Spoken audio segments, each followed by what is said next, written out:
United getting pammed. I don't think we're getting pammed now. Right now, it's all good. Right now, it's a bit decent. We might see a goal now. 12 seconds later. Where's the ball? Who's in there? No! Watch it! Oh my God! Ey, einmal ein Flip bitte kurz, einmal für mich, damit einmal auch nicht denkt, dass ich ihn verarsche. Oh, 6 Flammen! 6 Tore! Ja! Ja! Fickt euch alle! Scheiße! Oh my God, Correa. Oh, just score. Man said chin up.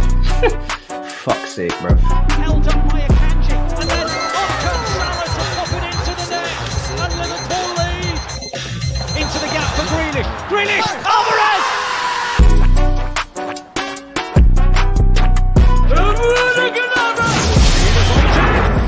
4th tier in Swedish football, left a secure job, left my wife's business.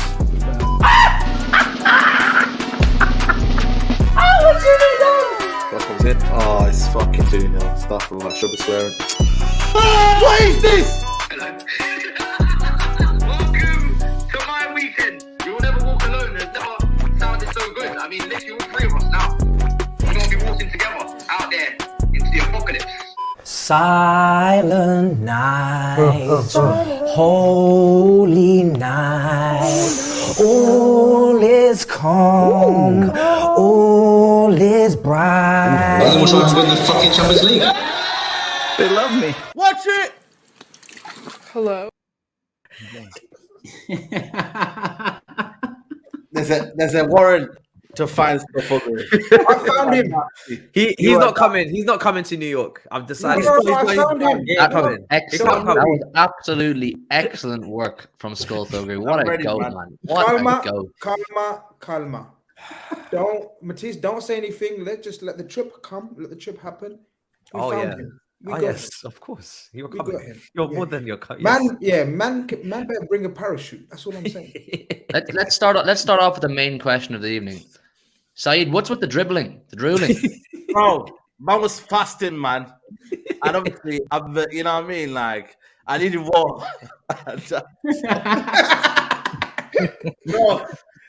Bro. Man said I needed water, so his body was just producing it. I don't know what's going on, man. He was drinking his own drool. I was drinking my own drool, man. Listen. Oh. Wow. It's been a while since there's been a few people in the intro at once. I can't even lie. It's been a little while, but big up Thuggery first and foremost. His channel link is in the description. He's regularly bringing out content, and contrary to Matisse's thoughts and feelings about it, he is coming to New York as well. So big up Thuggery, and big up the panel as usual. HUGH, SAEED, GRIZZ, Matisse, and big up Henry Wright for slotting in for Tobes. Tobes is obviously away. What are you saying, Henry? You good? It's been a while. Yeah, it's been a while. I'm good. Obviously, Tobes is hiding, and he picked a pretty good time to duck out. We've just obviously had another Spursy moment, but listen, big up for having me on, and yeah, I'm sure it's gonna be a good show. Is that him in the chat already? Yeah, he's already down there. Is he still? He's still getting mad. Everyone rattle him in the comments. Rattle him. Man's out in Kenya. Rattle him. He's enjoying himself. Big up Tobes, same way. But Henry's channel is in the description as well. Like I said, it's been a little while since Henry's been on the show, because he has been on the show before. But make sure you show some love to him. I think he just passed 10K, so road to 20K next. So show some love, people. If you don't know about Henry, get to know. And let's move. There's a few topics we can talk about today. I've got one. You've got one, guys. Yeah? What did you think about that Trossard pass, Matisse? Did you think that was amazing? That Trossard pass to Jesus and the little 1-2. I thought it was amazing. GRIZZ, what do you think? Is it amazing?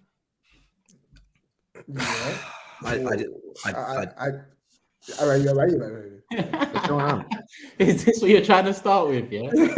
Well, that would be the first of many, isn't it? Messi, Suarez, and Neymar must be shivering, waking. Yeah. I'm so slow these days, and this fast again. Yeah, you know what I mean? I don't know, man. Sorry, my bad. Matisse is thinking about the new manager, and GRIZZ is thinking about Van Dijk's ballerina lessons. It's mad, you know what I mean? But yeah, I don't know where to start, man, because I feel like we should start with Tottenham because the history. I don't know, man. I think it's mad. I didn't even watch the game. We could start anywhere, really. Don't worry, you didn't miss much. I didn't even watch the game. Nah, we bro. really could start anywhere. It's proper wow. We could start anywhere. I think we should done. I think we should done go anywhere. Don't go anywhere and just lock off the show now. Just lock it off. Yeah. Just imagine the anarchy in the comments if we should just shut the thing down. Yeah. Just bro, 10 minutes. Get to the 10-minute mark and we just shut it off, man. Yeah. But we didn't even discuss it. No, but to be honest with you, we really didn't discuss. Like, we don't discuss shit anyway. We just come on here raw anyway. We ain't got a plan. We don't ever. People, by the way, we don't have a battle plan. You know, it's just raw. It's just it's pure raw. Anyone can get it. Yeah, anyone. Turkish don't tell us anything. No order, no nothing. He just says, "Yeah, where are you?" Jump on, send us the stream, and we just come on. But really, where are we going today? Maybe we should do a poll in the chat for things like this when there's so many topics. You know, put a poll in the chat. Let the chat decide. Let the community decide. We've never done a poll in the chat. We've never done a poll in the chat. Get them involved, man. Let the community decide. I don't mind starting with Man City, Liverpool, get over and done with. Like, I think it's a very basic one. There was no, like, people been sending me football is a humbler. It's not. It's only a humbler when you come with chest and arrogance. I never went with arrogance and chest to Man City. I went like a pauper. I went like a poor man begging for a result. Instead, I got handed a whipping. I called it the most one-sided footballing lesson that I've ever had under Klopp. I thought we were out-tacticked. Is that a word? Really? Do you think that's the worst, the biggest? It is now, mate. It is now. Far away. Yes, it's out-tacticked, out-thought, out-fought, out-skilled. Everything. They took the piss out of us. And for me, and many people have said, oh, no, whatever. I don't give a shit. It's me, innit? My opinion. My opinion, that's the word. Maybe it was raw because I was there and I was fasting, I was hungry and I was halfway up the country. Nah. Maybe that has got something to do with it. But it was demoralizing. Look, Brighton have beaten us. No, you're not. Listen, hear me out. Brighton have beaten us. Brentford have beaten us. Everyone's beaten us. What I meant was in a big game against a big rival where we're supposed to... Has that never happened to you at City before? Not like this. Not like this. Mane got sent off. When we lost 4-0, Mane got sent off and that was different, 10 men, whatever. This one, we got outplayed. Even when we scored early, I was not at all celebrating. Yeah, you celebrate the goal.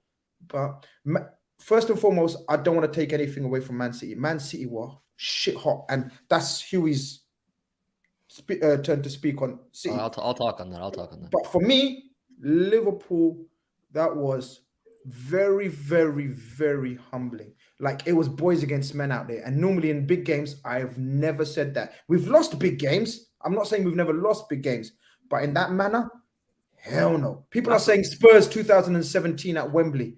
But we had so many chances against Spurs in 2017. That was 4-1 as well, wasn't it? It was 4-1. Yeah, 4-1. But that was just Lovren mad. That was just like one man's madness, literally. And we had chances against Spurs. This was not one man. This was 10 men versus 10 men. Oh, keepers. So 11 men versus 11 men. 11 men versus 11 boys. You've been spoiled because that's life in my book. I think everybody on this panel has held corn to City at some point recently enough to like just be like, bro, that's what they do. It's life. They took it easy on you guys, I think. It's life. Hey, could have done more. It reminded me of the 5-0 when we beat you lot and retired at halftime. It reminded me of that. They declared, you know, like when we declared 5-0, we could have beaten you probably 10 if we carried on. Man City declared. Man City stopped playing at 70 minutes. They just decided 75 minutes. They started doing olays. See Haaland doing the Poznan in the stand. You had all the corporate sections, the chief executives. They're all doing the Poznan in the stand. You know you've been schooled. You know you've been bitched up when our corporate section are doing the Poznan in the stand. That's a big violation right there. Liverpool shouldn't be going anywhere and seeing people, the whole stadium, even the family stand where they're usually quiet, doing the Poznan. You were schooled, absolutely schooled, and I think Manchester City. Unbelievable, man. One of the best performances of the season. And I think some people got to put some more respect on us, man, because it's not so long ago. A lot of people, I don't know about you guys, I can't remember who it was specifically, saying City have gone stale, they're not the same, they don't look like they can click, it's not working. I said all season, I've kept saying it, I'll keep saying it. I just wanted to stay on Arsenal's coattails and get to the stage of the season. That was some of the best football I've seen in a long time. That was really some of the best football I've seen in a long time. The goals, no Haaland, no problem. No Foden, no problem. Our two top scorers, no problem. No Bernardo Silva, big calls from Pep Guardiola. Do you go with Gundo? Do you go with Bernardo? Do you play Alvarez up top? Do you do a false nine? What do you do? No Kyle Walker, John Stones, the king of the north, running the midfield. John Stones playing like prime Xavi on the edge of your box. We took the absolute piss. My man, Jackie G. Ande, Super Jackie G. Ande, he got both. I told you guys a long, long time ago when I was only a guest on the show. I was arguing with Tobes one night. He's like, Jack Grealish is shit. You know, he's not made for this. 100 million, what a waste of money. I said, nah, trust me, this guy's going to come good. He's got a role in this team. He's learning. He's adapting. He scored against United now. He scored against Arsenal now. Goal and assist against Liverpool. Game-winning assist against Chelsea. This guy's turning up in all the big games. He's meant for this level. Alvarez, 23 years of age, probably the biggest game in his club career so far, comes in and makes a fool out of Van Dijk. Andy Robertson, nightmares about Mahrez. Trent Alexander-Arnold, an absolute waster. Absolute waster. Jack Grealish had him on toast. We were unbelievable. I know this league, we're not in a position to win it right now. It's there for Arsenal to win as far as I'm concerned. But all I want to do is make them work for it. I want to make them work for it. If they win this league, they'll have to work hard for it. And you're that's a doing statement we made. That's a statement we made Saturday morning. That'll send a shockwave that we're on your coattails and we're hungry. As Big Steve says, the shark is swimming. Huge. No, you did that. You did that because even before the game, I said to myself, Foden out, Haaland potentially out, Liverpool would want to take something from City and derail another title for you guys because you lot have been rivals. People will argue about how, fierce that rivalry is, and I get that. But you have been rivals for the league. And I just thought, after going 1-0 up, I just thought Liverpool can get something out of this game. I predicted a draw for it. But City, what's that, 7th win in a row now? Yeah, something like that, man. Obviously, we've got our 7th win in a row as well. But when City are chasing you and it's clicking now, it is worrying. I can't lie to you. I mean, Salah should have done better for that second breakaway after going 1-0 up, potentially making it 2. But aside from that, Grizz is right. I mean, it was men against boys out there.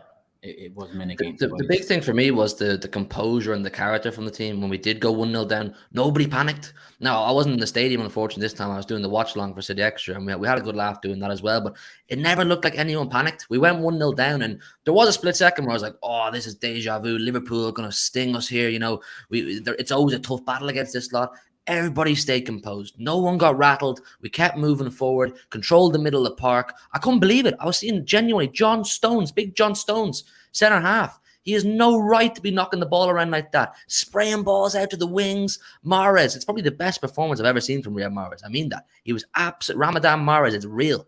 I used to joke about it, being like, yeah, this time of the year he turns up. It's real. It came into fruition. This guy is serious. But listen, man, I don't want to gas up anymore because I don't want to gas up anymore because we've not won anything. But I'm so happy with that performance. You know that I really am. We learned so much about this team, and we can trust Julian Alvarez now. We've now got 2 world-class strikers in our ranks.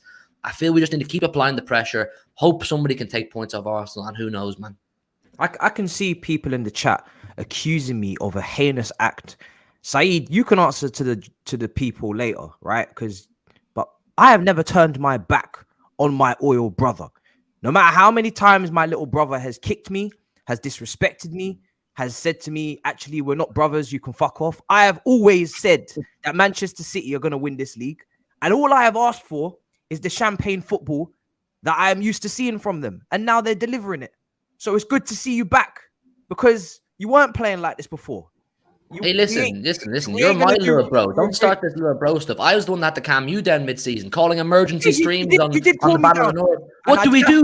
I did call an emergency stream because it was an emergency. Stopped. You're not playing well. I said, listen, calm. You guys had to snap out of it, right? No, you guys had to snap out of it. Then all of the governing bodies came for you, right? Your whole fan base rallied behind one to fuck off. It'll be fine. One common enemy. Your whole fan base rallied. Pep had to tell your fan base many a time to wake up in the matches. Tell Cancelo to go to Germany, go on holiday, and now things are clicking. All I was doing was looking out for you guys. I just want the best. All right, we got the same plan. We got the same problem, right? And we're gonna get through this. So you know what I mean. SAEED, on the other hand, I don't think it's the case. So you know, now listen, I'm with you. Keep my name out of your motherfucking mouth. All right. Let me say one last thing before you jump in at that. You touched on it there, the Cancelo thing. Pep Guardiola deserves so many flowers for this season. All the adversity he's had to face. Cancelo kicking up a fuss. Big managers make big decisions. He said, "Get out of my club. I don't want you in this dressing room." The charges come in. We lose to Tottenham the day before. 100 charges land on our doorstep the next day. This manager comes out that week, big press conference, chest out, taking it head on, and it's been magic since then. Everyone pulling in the same direction. Pep Guardiola is the man. Go on, Saeed. What is this, like the spirit? Yeah, the spirit of Man City. Yeah, you do this every year, man. I feel good, man. We're playing some of the best football. That was one of the best performances I've ever seen. Unbelievable. Can I ask you a question, Hugh? Though, do you feel like you got away with it a little bit? Though, I think that Rodri was a second yellow for me. You know, listen, listen. Nah, never a second yellow. That's soft. One, we got away with nothing. Wait. Hold on, Henry. I know you're making your debut on this channel, but can you allow the wild takes? Can you explain to me, according to your football knowledge, know-how? So when an attacker's got ahead of another attack and he pulls him back, that's not a yellow in football. You've never seen that given a yellow. No, it's a yellow, but it's a yellow. Okay, case. It's not in terms of the way the game was going. So wait, hold on. In terms of the way the game's going. To you, and you said it's a yellow. So it depends on how the game's going. That's a load of shit. No, but early, it depends. There's been many games. It does. It does.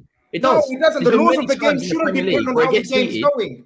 The laws of the game shouldn't depend on how the game's going. Yeah, but that's what the referees are like. The inconsistencies in the Premier League. That's not my problem or your problem or Saeed's problem. Yeah, but what Saeed said, that should have been a yellow. You said, nah, never a yellow. Nah, I think if that's a second yellow, that's and then you said, yeah, it's a yellow. And now you're explaining that's not the way the game went. No, at the moment of time when he makes that challenge, I don't think that's a yellow card. That's bollocks. I think if he gives that, that's soft. Absolute bollocks. Listen, Grizz, man, you get some of them. You get some of them, you don't get some of them. No. What was it you said to me about that Rashford goal in Old Trafford? Cry more. You literally said cry more. You get some of them, you don't get some of them. Huey, my manager said it wouldn't have made a difference because we still wouldn't have won. That's how shit we were. But to say it's not a yellow card, even you, Hugh, will say that's a yellow card. And them two other brothers in the corner, top left to me and bottom left, are keeping silent. I don't know why. I need you to make a judgment call here. Was that a yellow? Because Saeed says that was a yellow. I say that was a blatant yellow. If you're not saying that's not a yellow, that's wild. Like Henry's obviously making his debut, so he tried to come with a hot take. No, I'm not. No, I genuinely think that's soft. Like Harry Kane tonight. Harry Kane's been yellow carded for being fouled. The inconsistencies in the Premier League are wild right now. Every single week, something's happening where it should have or shouldn't. I personally think at that moment in the game, there was no heated moments. I don't think that's a second yellow card, in my opinion.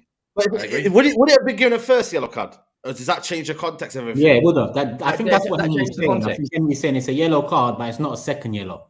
Yeah, like that makes no sense, Turkish. I get what you're saying as well. I get what you're saying, but I understand. The yellow card is given on the base of the offense, not on the timing. And you know what? I've just given a yellow card. That makes I understand the inconsistencies, but at least speak the truth. But the refs have been doing this for years. There's been plenty of times where does that mean they're right? Henry, does that make them right? No, it doesn't make them right. Oh, you know what? They've been doing it years. So, yeah. Listen, man, it's not worth focusing on. It's really not worth giving I'm not time to reflecting on this shit performance. So I'm on this shit. Yeah, so look. He knows what he's doing. That's the only bit I wanted to kind of say. I just wanted to give you a quick opinion. Was it for you a second yellow? And then obviously I'm going to move on to Man City. That's all I wanted to do. No, the answer is no. Get on to the next part. Okay, that's it. That's all I wanted to know. I have to say, no comment. First of all, on the GRIZZ question. Second of all, because I have things on my agenda. Impartial, man. Bigger things. I have bigger fish to fry. Okay. And what you got to fry, man? You got no manager. You got no what? What's what you frying? Kalma, we're coming. Are you spoiling the film for the rest of the people? There's a crowd. I'm giving a trailer. No, we don't need a trailer. It's gonna bang. Don't worry. It's gonna bang. Is that a yellow? Simple question. Is that a yellow card? Bro, move on, man. No. Say you didn't see it, What is this, man? Come on, look, he's frozen. Look, he can't even... You got bitched up. Forget about the second yellow card. It doesn't matter if we had 10 or 9 men. You better win the league or the Champions League. Otherwise, all this hype and chest and talk, don't go anywhere. So you better win the league or the Champions League. That's what I'm saying, brother. Hey, that's what I'm saying. Game at a time, bro. I just want to say... One game at a time. Yeah, you know the last man who said that? You know where he is now, You're old news, man. We've done you already. We've wiped our hands of you. We forgot about you. We've got bigger fish to fry, as Matisse says. You ain't ever... Your fish is being cooked. Your bones are in the bin. We've won that big fish 6 times. You've never been out fishing in those. That tartar sauce was nice with it, man. You've never been in those oceans that we've been. Good Irish fish and chips. Do you want salt and vinegar? No, bro. The rivalry, come on. The friendly rivalry. Bro. You ain't been in a big river, bro, ever. You've never fished and caught a fish. Bro, we own the river. We own the river. We kicked you out of the river. All this shark talk. You better win one of the big ones, otherwise don't go anywhere. I love the way that you guys are all hugs and kisses until you're not in a title race together, and now suddenly there's anger. I'm waiting long enough for this. I'm still waiting for Turkish and Matisse's answer. Forget the context of the game. Is that a yellow card offense? No. I'll watch it back and get back. Turkish, no? Okay, no problem. You don't know ball. Matisse? I need to watch it back. How can anyone say that's not? Was that a yellow card offense? Grizz, you know what era I was brought up in. Do you think I'm going to say that's a yellow card? So I was the first one a yellow card. Because inconsistencies. Because you know what football's become. We have seen this season. We have seen this yellow card. Pulling back a player when he's on an attack.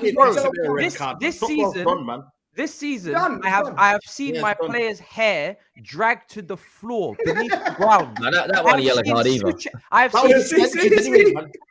seen Superchats save a shot with his bare hands, bro. I have seen lines not being drawn for offsides, bro. I have seen 2-footed tackles be given free kicks for the opposition, bro. I have seen everything, more than you can believe. So what you are talking about is minuscule. What I want to talk about is the fact that I never called Jack Grealish a flop. I am so glad that Toby is not here for this cooking. This guy, whether you like the lack of GA or not, at times he has been performing. I said it against Chelsea in that cup game where he played brilliantly at the start of the season, where he got no GA. What a performance from Jack Grealish. What a performance. That guy started a chain reaction across Europe for left wingers this weekend. Leao, inspired. St. Maximum, inspired. Martinelli, he's been cooking, so I'm going to leave him out of this. But it was unbelievable. What he did to Trent, what he did to everybody out there.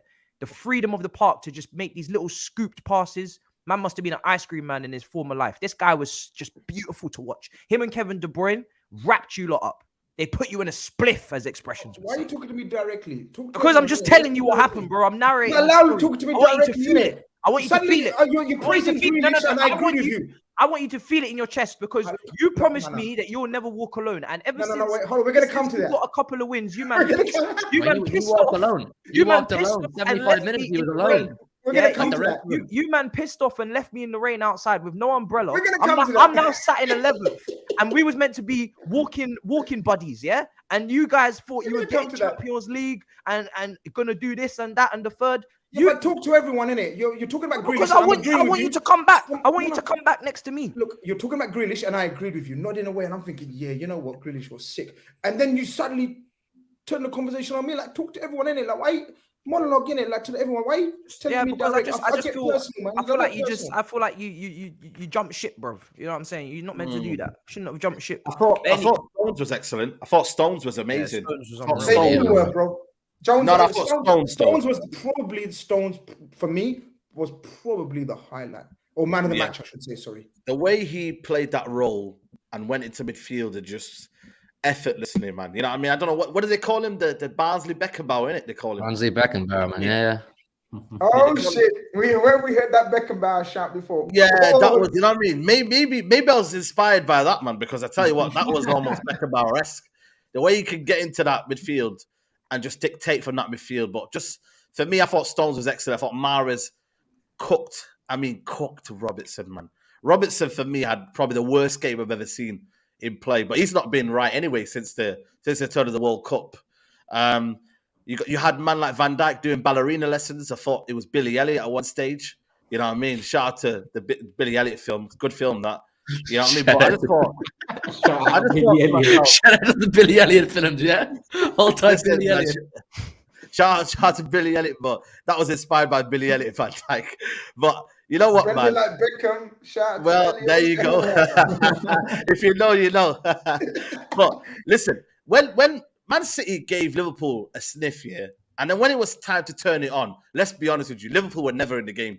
You could talk about the half chances here and there, but when Man City turned it on, like you said, men against boys, Grizz, man, and you were literally dealt with. And they literally were like, you know what, that's enough now.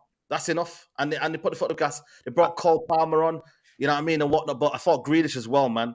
Listen, Grealish is that guy. Grealish is that guy. Yeah, I wouldn't go that far. All right, let's not go too far the other side now. No, but I'm saying Grealish is the guy, innit? Keep going, man. Keep going. I like that. I like the honesty. I'm saying he was that guy. That's what I'm saying to you. He gave that on guy Saturday, he was that guy. On Saturday, he was definitely that guy, man. I'm giving you the praise. I know it's not Martinelli, Turkish. I know, chill out. We'll get to Martinelli when we need to. Why are you not bringing Martinelli? Let's bring Sancho and Anthony into the conversation. Don't worry about Sancho and Anthony. Don't worry about them two, man. Well, I guess we can I seen the video on your channel. You're Look how rattled Sancho. Look how much you got. Can we move on? Maybe segue into the Man United game now. Brother, he ain't no Neymar. You know, Jackie G does what he does. You know what I mean? Jackie G and A. Jackie G and A. He does what he does. Yeah, enjoy your holiday, bro. Look how much we mentioned Jack Grealish, and then he's coming to chat me, all fills it up and that. Relax, bro. It's okay to give credit to people, you know. Can I say though? You see, Toby probably didn't even watch the game, but can I say, you see, City when they decide to do this disrespectful thing where they just keep the ball and they just bop it about for the last 20 minutes. I'm telling you, you guys, you need to just continue to score goals because what you do there is worse than anything else. It's worse than taking a battering. I'd rather see 2 more goals go in than what you guys do. What you guys do is incredibly disrespectful. You know that, right, Hugh? It's painful to watch. That's what I was saying. And to add salt to the wounds, a centre half is doing it, controlling it. He's pulling the strings. John Stones, who I think Saeed's right, man. He's one of the most underappreciated defenders in world football. He's a total Rolls Royce. He is absolutely everything. No centre half should be allowed waltz into the midfield and pull the strings. It may as well have been Kevin De Bruyne. It was outrageous. And the thing that struck me the most about Liverpool, and I've never seen this with a Liverpool Klopp team, they just gave up. They just gave up. They decided they weren't playing anymore. Once it went 3, they're like, no, I'm not playing anymore. A Klopp Liverpool team doesn't do that. Mentality monsters. About a year ago, we were calling this lot, or they were calling this lot, mentality monsters. They gave up, and the fans gave up. Once the fans started leaving, the players said, we're not playing anymore. They've done that multiple times. We don't do early kickoffs. Can I say something? I don't think we gave up. I think we couldn't handle it. We couldn't live up to you guys. Like we couldn't run. We're physically not up to it, Hughie. Honestly, there's no legs in this team. And I've been saying, you guys know I've been saying the same shit every week. So I'm not hiding. I'm not running from it. I'm telling you that was at its peak in terms of the worst. We couldn't. You passed us to death. Mahrez and Alexander-Arnold doing shuttle runs up in the edge of our box, trying to look like he was ours. What was he doing? Brain fucked. What was he doing? Bro, you're not fooling anyone, mate. Get back and defend. Jack Grealish is still running amok. Yeah. But anyway, as I was saying, you better win the Champions League or Premier League. We'll see, man. 1 game at a time. Yeah, no, I told you. Last person who said that is sitting in 5th now. Sorry? What's this strays here? What's going on? I'm saying the last person. No, not you. The last person that said 1 game at a time kept saying 1 game at a time, 1 game. Bro, don't bracket me with them. Don't put me in the same conversation as them. I know. Yeah, man. I have to try anything, man. Liverpool are done anyway. Grizz has told me Liverpool are done. Yeah, we're done. So let's move on in a minute. It's a crisis mode. Is it crisis mode? Let's talk about a team that's not done. Yeah, is it crisis? Man United. Is it crisis? Well, I told you last week is crisis. Why you love hitting a man when he's down? It's tradition, man. Are you not doing that kick in the head bit when you see a man down and just kick him in the head? That's cowardly behavior, man. Oh, I'm doing it for the people. I got 4 DMs today saying ask Grizz is a crisis mode. Oh, so you're doing one of those ones what Steve used to do when people said cook Grizz and you falling for that. No, cook Grizz. People should know not to cook Grizz, man. Grizz, the community, man. It's Ramadan. I'm fasting. Let's move it, man. We have got a message from Kenya. Grizz. We've got a message from Kenya, have we? Yeah. Okay, bring it. Well, I'll be damned. Not Grizz leaving another game again early. Not Grizz telling me about Liverpool's top 6 record this season and then losing, in fact, getting embarrassed by a top 6 side away from home. It can't be. It can't be that same GRIZZ that was telling me this stuff that he was telling me on Friday. It can't be the same GRIZZ that was bragging about beating Newcastle, who were down to 10 men for 80% of the game and still had 14 attempts to Liverpool's goal, working Alisson like a dog, despite Liverpool having numerical advantage. It can't be the same GRIZZ that was talking to me about how they beat Spurs, even though when we did the Big Six episode after, he basically said that they were lucky to come away with 3 points. That same GRIZZ that was fighting me when I said that this team playing up to the big sides away from home is a myth. They are poor away from home, period. I can't give you even 7 out of 10 performances I've seen from Liverpool away from home. They stink. And on Saturday, Man City ripped them to shreds. And they're lucky. They're lucky. Yeah? They're lucky Haaland didn't play. You're lucky Haaland didn't play, GRIZZ. You're lucky Haaland didn't play. Otherwise, that would have been a 5-1 or 6-1 job. Football's a humbler. Never, ever forget that. Bomba! Makes no sense. Friday. Makes no sense. But what he said there, he spent his holiday, half his holiday, because you lot know he took 4 or 5 takes to do that. So while he's on holiday, he spent 45 minutes in Kenya, right? First, he had to find Wi-Fi, clear Wi-Fi, good Wi-Fi, yeah? He's run away whilst his team have played 2 games behind. He doesn't watch his team anymore. He doesn't wear his club's colours anymore. Every stream he's wearing a Parma top or a Napoli top or a Roma top. Soon it's going to be a Sheffield United top. Man sitting in Kenya when he's supposed to be walking the Lions in Kenya, and he's talking about Liverpool being shit when we know we're shit. I've said we're shit. And he's telling me about, he's made a speech like he's doing a presidential speech or an Oscar. He's won Oscars and he can't be with us today. Get the fuck out of here, Toby, man. Get the fuck out of here, man. Go and enjoy your holiday. Go for a walk. I don't know what time it is in Kenya where it can't be that late because you're online. Enjoy Man's your holiday. telling me about my club. My brother, man. Enjoy your holiday. We'll see. Yeah, we'll enjoy see your. No, my brother still. I love him. Toby's is my guy, innit? You know what I mean? But get making videos, you know, Oscar speeches and that. Mud brothers, yeah, respect still. but get out of here. I don't know where this has come from because Toby's usually always. Well, I want to know where this has come from. Plenty of love to Liverpool and, you know, plenty of allowances to Liverpool. No, he doesn't do that shit. No, that's you doing weird ones with him. That's between you two. Oh, wow. Yeah, people accuse you of doing the same for City, so let's not go there. Like, I've made my intentions clear. You know what I mean? My agenda is strong. I don't hide from that. You are also an Arsenal fan as well. In fact, you are definitely an Arsenal fan because I saw last season. We don't need to go back and talk about. Anyway, so long day. Anyway, a lot of games to go through. Big up City. They smashed us to smithereens. There's no ifs and buts about it. Absolutely destroyed us. Big win. Let's look at the super chats because a few have come in. Blue Moon back in the building. Okay, I know I triggered Bossman GRIZZ last week with the light work comment. Was I lying though? You was once a rival. Now you're battling for Conference League. Football's a humbler, man. You came from Shrewsbury. We've gone down to 5th or 6th, wherever we are.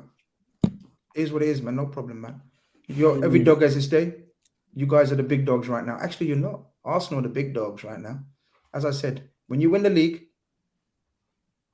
I'll accept it that you are. You know what I was thinking the other day? Imagine City win the league, yeah? Yeah. 3-peat. And then imagine they win the treble as well. They will go down. I don't think there's any question. They will go down as the greatest ever Premier League team. Guys, I don't know what you guys think very quickly. You're right then. I think so, bro. I think so. You're thinking about it. You're thinking. What other Premier League team's done that? You know, no one's done that. No one. That's what I'm saying. I think it's too early to be talking about trebles. They have Bayern Munich to come. My man Thomas Tuchel, who is now finally going to get his respect on this panel, is going to take them on, and I'm looking forward to it. So, yeah, if you think I like City now, watch when they come up against Bayern Munich. It's going to be a long day. I'm not even entertaining that conversation. You need to stop that. I'm not entertaining the treble conversation. Like I said, one game at a time. Champions League is going to be tough. We got. They don't like the Champions League over there, man. Don't talk to them about it. We'll see, man. We'll see. It gives it the ick, you know. You are. You 16. Champions League. It's like an ick. It's like an ick, man. You know, leave me alone, man. Yeah. Gareth says, Hugh, how does Rodri not get sent off in games? Seems to get away with multiple yellow card tackles. We have already discussed that. Did I just see Big Steve disrespect Thomas Tuchel again? Yo, send this man the link now. Send him the fucking link. Turkish, I swear, when those games come along, you're gonna think I'm German, brother. I speak German. You want to do this? I don't think you want to do this. Bring Big Steve to me. In, man. Bring him to me. Bring him in, man. Bring this man to me. It's Big Six heritage. You're about to get humbled. I'm telling you. You're about to get humbled. I can't wait. You need this. You didn't learn the first time. You're gonna. This time you're gonna feel. I think they wiped the floor with Brian. I'm not gonna lie. I'm telling you now. Man. I need Brian this. are not that team. I'm telling you. Tactical Tommy maybe, but Brian are not that team. Before we move on to all of that, let's finish the super chats on the Liverpool City game, and then we're going to move on to Chelsea next anyway, because Chelsea play Liverpool next, and we can do the prediction. Steve, I'm going to send you the link shortly. Let me just get through this super chat section, and if you're available, then jump on and see what Matisse is on about. Speak on Stone, says Solomon. What centre back can slot in the midfield like that? Where does he rank for you in the Premier League / world? Very few better than him. 6 of them 8 points is in our hands. Draw a game, we win this league. We'll easily slap you at home. Game in hand means nothing to us. It's obviously a City fan. People need to respect City, says KP. We do this every year.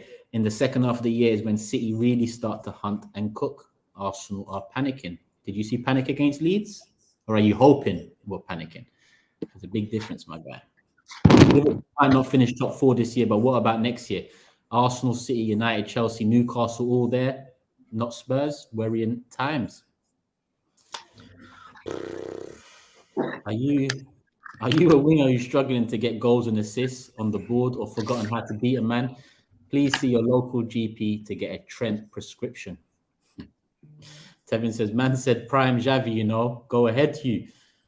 And Messi says, check Klopp's away form. Reminds me of Wenger's final season. Players turning up at home for the fans, but no longer motivated for the coach. KP also had City are the only team in the league that are adept at winning in a variety of systems and personnel. Pep is a bad boy manager. They had Wednesday night football. We played Thursday.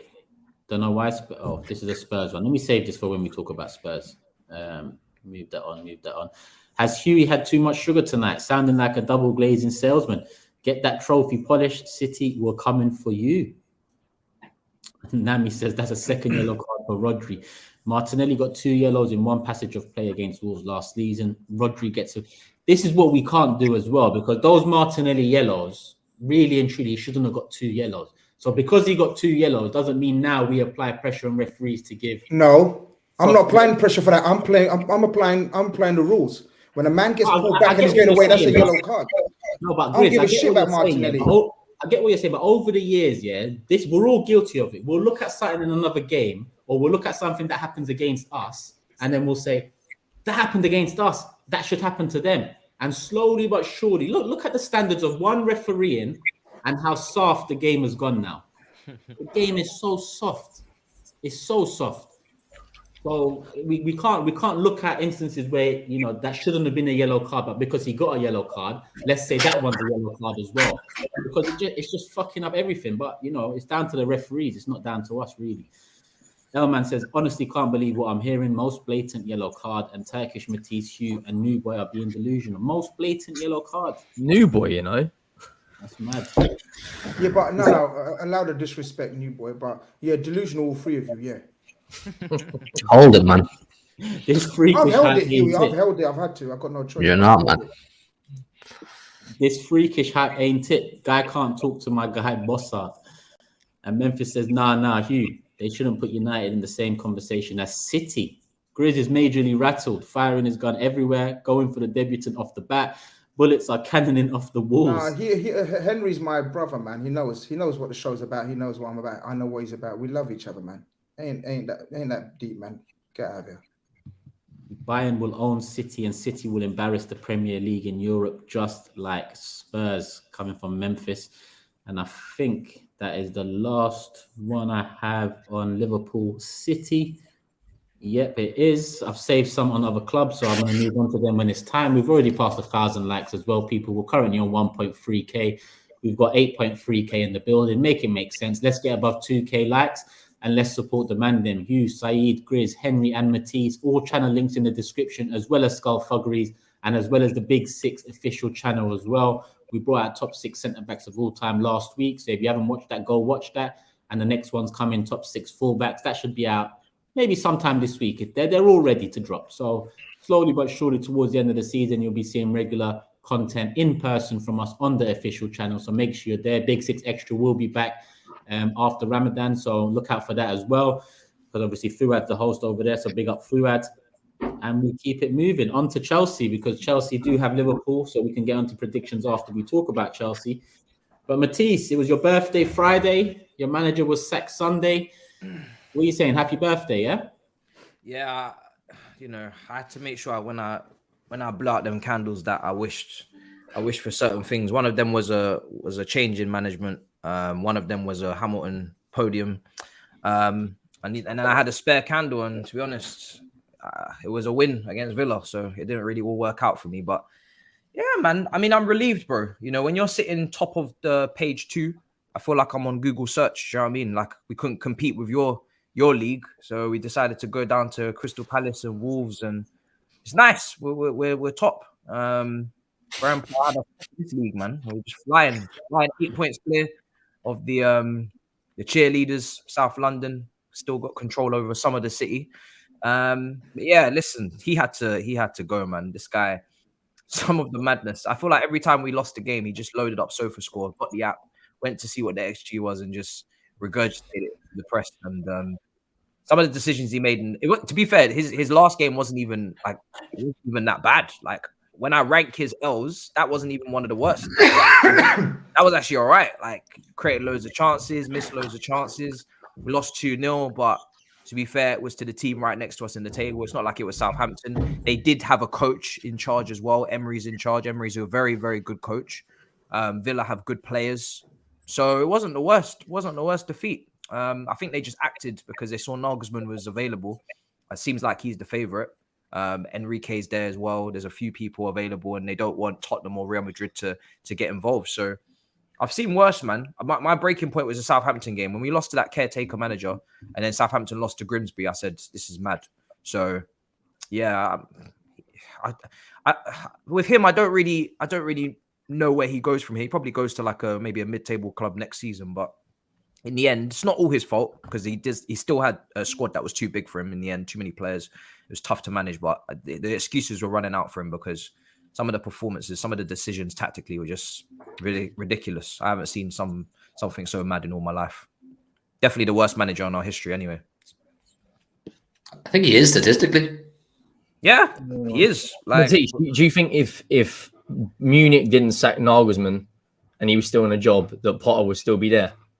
Or do you think it's like you just said, it's just a reaction? He's available. I think they've reacted to the market, because if you're sacking him based on Villa, I don't know how that's your breaking point, because I've seen much worse. Like I said, I think the defeat against Southampton was actually one of the worst defeats I've ever witnessed. Like, it was shocking. It was so bad. The defeat against Tottenham, some of the decision making there. We've lost so many matches. Like, for this to be the one where you're finally snapping, it's kind of surprising to me.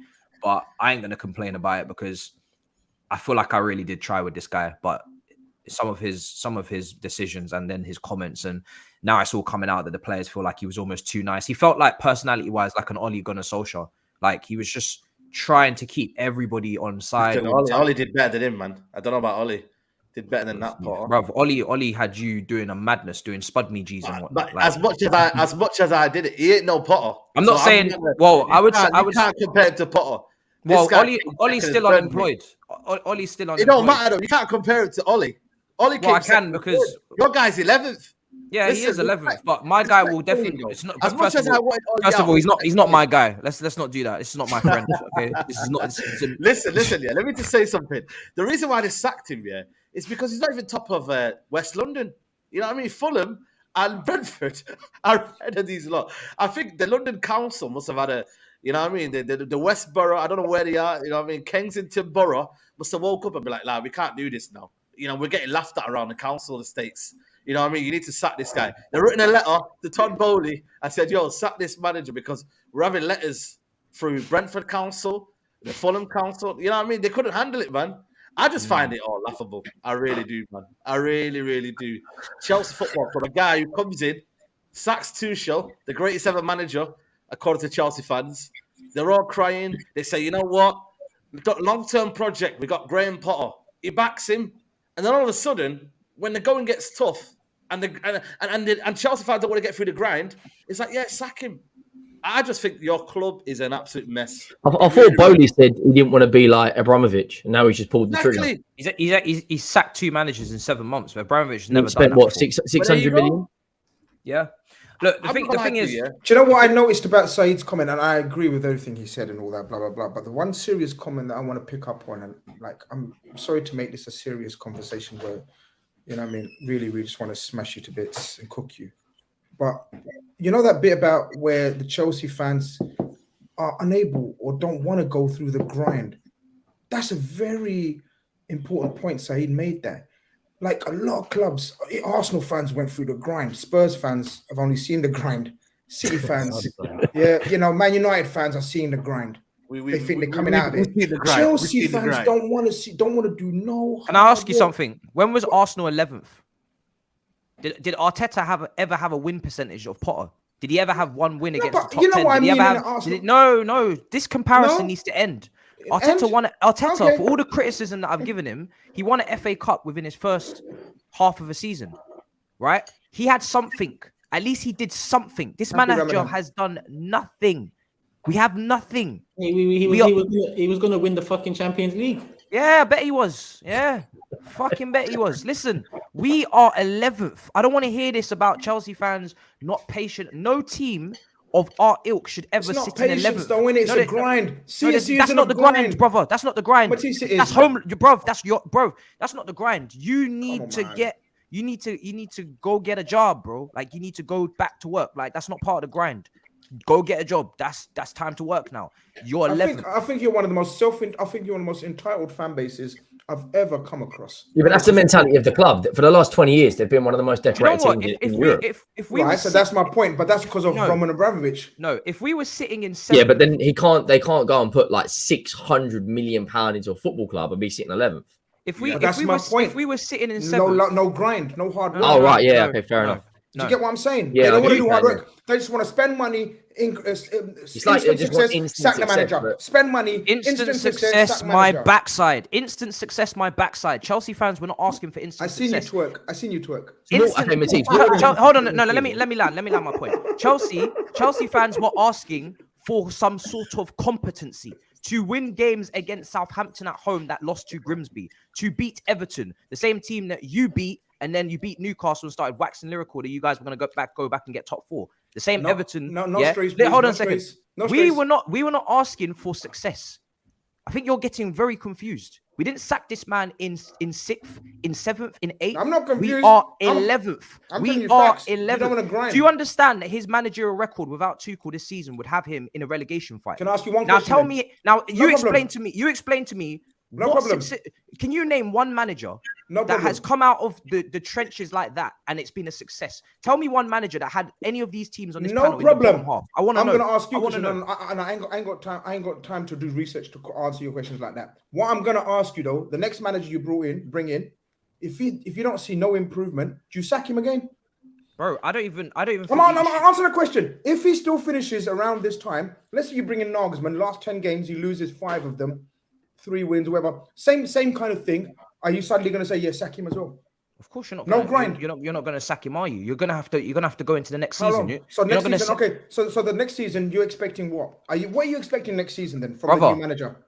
You have to before you start sacking him, because that's what you're going to do. You've just set a precedent of, I don't give a shit. I don't want trophies. I want to see some progress. That's what I mean, innit? You have to go through the grind.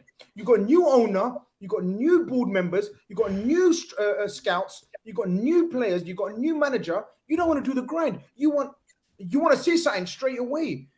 I'm just saying it's fine. I'm interested to know where you're trying to go with this, because I don't think you. I don't know if do you rate Graham Potter that highly, or do you just like seeing my team in free fall? Because I don't believe this is not coming from a good place. I hate your team. This is not coming from a good place. You and SAEED can sit there as much as you want and try and sell me this bullshit, but you two do not care, or you two do not rate you two do not rate this man high enough to be telling me that you haven't heard what I have to say. That we should be 11th. I just threw you in the mud. I'm not gonna lie. I just put you exactly. Yeah. There's no way you two are telling me if you've been watching Chelsea games or you've been watching substitutions and been watching the decision making. There's no way you two. There's no way you two are gonna sit there and tell me that this guy was worth giving a preseason to for him to potentially jeopardize next season with all of the players coming back. You're just not gonna sit there and tell me. I haven't said Matisse, brother. Okay, very seriously, I haven't said that. Yeah, I think you're very confused in what I meant and what I said. All I'm saying is sometimes fan bases need to go through the grind. I feel, just my opinion, no problem. Chat thinks I'm being whatever, no problem. I feel Chelsea fans are not there for the grind because they've been brought, like Henry said, they're so used to instant success, whatever. They go on like Real Madrid, but they're not. Only Real Madrid have got a history of constantly churning out managers. And even if they don't win the league title, the manager gets sacked. Like Ancelotti could win the Champions League this season. That's my point. That's my point. But that's Real Madrid. Chelsea fans need to humble themselves a little bit and go through a bit of hard times. Because I don't think just changing the manager is going to fix your hard times. You're not going to be winning trophies again. Did the majority of Chelsea fans even want Tuchel sacked? I'm not sure. I don't know. So then who takes accountability? No. So this is where your logic falls. This is where your logic falls. Chelsea fans didn't even ask for Tuchel to be sacked in the first place. We didn't bring this mess upon ourselves to have a massive downgrade in terms of a tactician. We never asked to lose the manager that got us to 2 cup finals last season, won the Champions League, won 2 other cups in Europe and globally, and then got off to a shaky start and then have him sacked. Chelsea fans didn't ask for him to be sacked. So once you go and sack that level of manager, that elite level of manager that people would have had patience for, people would have given time because he went through the trenches with us, because he did go through the sanctions, because he did take on the Newcastle situation. Him, though. That's my point. Did we sack him? No, you didn't sack Potter. So then you can't say that Chelsea fans are not able to take on tough times or have any patience, because we didn't want the manager sacked in the first place. There was calls for Tuchel. No. You lot called for Tuchel, and I fought you to the nth degree. I fought for the nth degree. I think Tuchel 2 things can be right, Matisse. Tuchel was past his expiry date. So that sounds very entitled. Shit. That sounds very entitled from you. Why would you say Tuchel was past his sell-by date? He's now managing Bayern Munich. Chelsea. Why? Why not go through the grind? Why not go through the grind, bro? He was playing. What do you mean it went stale? Go through the grind. Don't be so entitled. Did you not just hear what your brother GRIZZ just said? Listen. Why are you talking about man? He wasn't good enough. He went past. What do you mean he's not good enough? He's managing Bayern Munich. What are you talking about? Yeah, I get that, but that's at Bayern Munich. At Chelsea, he hit the ceiling. At Chelsea, hit the ceiling. You were crying. Raheem Sterling was playing right wing back. Come on, man. Matisse. What are you talking about ceiling, bro? What ceiling are you talking about, bro? Yeah, you know what it is? Yeah, you might have been happy, but ultimately, there were still big problems at Chelsea. There were big problems. There's bigger problems now. Go through the grind. Again, that's my point. My point isn't to bring Tuchel up. My point is, there needs to be more accountability at Sugar Daddy Todd Bowley. Because at the end of the day, you can't just do that. You can't just sack the manager that the fan base wanted, bring a manager in, say you got a long-term project, and when and then obviously now it's backfired on him. No, wait, hold on. Check the funny bit, SAEED. Check the funny bit, SAEED. Check the funny. Sorry, go. No, I'm just saying. And then now, I just don't understand what the next plan is, because it could get sticky, you know. Nagelsmann is a madman. You Chelsea fans don't understand who Nagelsmann is. He's a madman. And all these superstars that's now been assembled, he could just say, I don't want this player, and I don't want that player. And all of a sudden, you now got Nagelsmann players. Then he's got issues. Can I ask a question? Can I ask a question? And Matisse, you are probably the best qualified to answer this. Or agree with me or disagree with me, actually. It might not be a question. I don't know. But let's try it. Why was Tuchel sacked? Because he had a clash with the owner, right? Whether it's over structure, maybe too hands-on, wanted Ronaldo, the whole collaborative thing. So hear me out. Nagelsmann is very player-specific. He likes certain players, certain attributes in players, certain systems. He wants his people. If Todd Bowley has a clash with him and sacks him, why go on there? Because it can very, very much happen. Are you still going to say us fans didn't want Nagelsmann gone? The point I'm trying to make is Chelsea fans have to realize that it's not Potter. Like, I know you're celebrating Potter's sacking, and many were, and I get it. And I'm joking. Look, Potter's record is atrocious. He must do better. I get that. But what I'm trying to say, sacking Potter, replacing Potter ain't going to make your problems go away. Are you not ready for the grind? I'm ready for the grind under somebody I actually believe to be ready to. What do you want from Nagelsmann? Listen, let me ask him, Henry. I'm ready for the grind. Hold on. What happens then? Say what you got. Can I answer one question at a time? Yeah, go on. One question at a time. One question, because GRIZZ is saying, "Am I ready for the grind?" Are you ready for the grind? Was Potter ready for the grind? I think he was. I'm ready. Man shaped up nice. Listen, I don't know about that. I'm ready for the grind if the manager has experience going through the grind at the elite level and understands how to get to the end of said grind. If you're going to hand the keys to somebody, then they need to have experience with said keys. If they don't, you're running a massive risk that they're not going to be able to open the door. And if they can't open the door, you cannot be so desperate for a project, which is what you're alluding to, so desperate for proving that we're up for the grind, proving that we can be patient. You cannot be so desperate that you are willing to take anything. There are bottom level, base level standards that you have to hit no matter what. There's levels to this game. There's standards at every Premier League club. There are sackings at every Premier League club. Leicester have sacked Rodgers. Palace have sacked Vieira. There are sackings everywhere. We're not the only club that sack managers. That's a newsflash. Man United have been sacking managers. We've been sacking managers. Tottenham have been sacking managers. The only clubs on this panel that haven't sacked any managers recently is your club and Manchester City and Arsenal, right? And Arsenal are the anomaly in terms of they're the outlier. No one's going to sit here and you mean the two most successful clubs and the one that's about to win the league? Them three managers, they're the ones that ain't sacked. Okay. Yes, exactly. But you didn't just you could have used the same logic for Rodgers and said, "Oh, don't ever sack Rodgers because we're going to win the Premier League and we're going to keep building." You had to sack people to get to the right man, didn't you? So if we're sacking people to get to the right man, as long as we have to get to the right man, and once we get there, then I'm going to call for a lot more calm. But if you're telling me that Potter's 100% that, if you're telling me that Potter is 100% that man, I can't believe you, because I've been watching what I've been watching, and he's not showing progression. He's not showing improvement. He's not showing that he has a clear plan. He's flexing between different systems. And I get that it's not all his fault and not all the problems are going to go away, but this is a problematic club. There's going to be more issues coming, and he's not showing that he can deal with the issues correctly. That's fair enough. Thank you very much. And I'm glad we've understood. Yeah, but you know what it is, though. You know what it is. Yeah, we've moved into a time, where you look around. What managers out there are proven to the extent that you guys want, or you're saying you want. There is no Pep round the corner. There is no Angela Simeone. And he might be available, but there isn't like an abundance of managers that have proven it. That are guess who he wants, Turkish? Guess who he wants?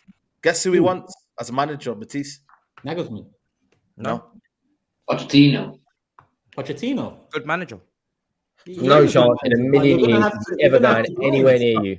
But hear me out. I wouldn't offer him a 5-year contract or some sort of long contract like Todd Boehly did with Potter.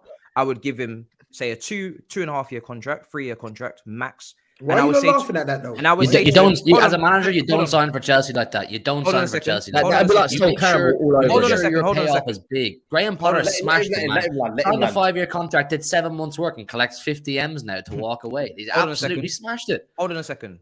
He has a track record in this league with Southampton and with Tottenham with developing young players. We have signed a lot of young players. They need to be developed. Madueke, Mudryk, all of these players need to be developed. Fofana, etc. We've got loads of young players. He has shown that he can overachieve, right, on a budget with Tottenham and Southampton. He developed half the squad that Liverpool ended up buying and putting in their 11 to win the Premier League. So all of this laughter and disrespect for Poch, I personally don't get it, and I will continue to defend the fact that I think he's a very, very good coach. I don't know if this is all because of what happened at PSG, but we just had a manager in Thomas Tuchel that came from PSG, political PSG, I call them, and also had issues there as well, and didn't win the Champions League. Now, he did lose the first title and come second to Lille, I think. Then he won the league after. Now, he's actually wanted by Real Madrid, right? And Carlo Ancelotti is probably leaving at the end of the season. So all of this, how could you dare say Poch? The only reason why Chelsea fans get so angry when I mention Poch is because he's a former Tottenham manager. If you take his CV and you take Tottenham badge out of it and you put a different badge in there, and you say, what has he done in this league? What has he done on a limited budget under Daniel Levy? What has he done when he's gone to Wembley for a couple of years? What has he done? Bro, his CV is not trophy ridden, right? But his CV has he won a trophy? He has won a trophy. He's won the French Cup. He's won the French Cup, the French League. Oh, with PSG. We won the French Cup with PSG. That's like SAEED. That's like, come on, man. I'm going to give an example. Can I ask you, though? Come on. Bro, are you can. That's like hold on. That's like saying Ten Hag won the league with Ajax. Are you going to say that as well? That's like when Ten Hag Potter won in Norway and it was something. No, Sweden, that's disrespectful. Are you going to? Are you a football man or are you a clown? When Ten Hag won, are you comparing? Hold on, no, because I have to do this. I'm going to do this on behalf of. I'm doing this on behalf of Toby. When Ten Hag won the Dutch league, did SAEED tell me, oh, it was Ajax and it was the Dutch league, he was always going to win that? Or did you actually look at what he achieved and say, actually, no, do you know what? This guy's actually done a really, really good job, a strong job here, and I've seen a lot of fundamentals that he can bring to man. Where was this argument for Ten Hag? I asked, what's it? You mentioned it. Hold on. You mentioned it. No. I reserved the right to return a reply. Okay. He said, he said, where's his CV? I said, what's his CV? You continue to tell me his CV. Then you realized, oh shit, okay, his CV isn't trophy laden, right? Just like Potter's. I already know that, but he's won trophies. So then you realize, so then you like fired back. Oh, he's won the French Cup with PSG. The league. I compared that to whatever, like anyone winning anything with anyone. And then you compared that to Ten Hag with Ajax. That, like, you're just deflecting. All I'm saying is, if you want Pochettino as your manager, that's fine, no problem. Yeah. But don't say, oh, you look at the man's CV. That's all I question. Hold on, honestly, I actually defended your choice of Pochettino. Everyone was laughed.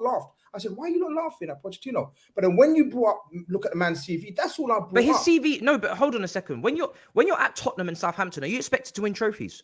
I hate it when people do this. When at Southampton or Tottenham, were you expected to win trophies? Did Conte and Mourinho win trophies at Tottenham? Are they serious? Listen, with Tottenham, we're owned by accountants, right? So what's the main thing they care about? The financial side of things.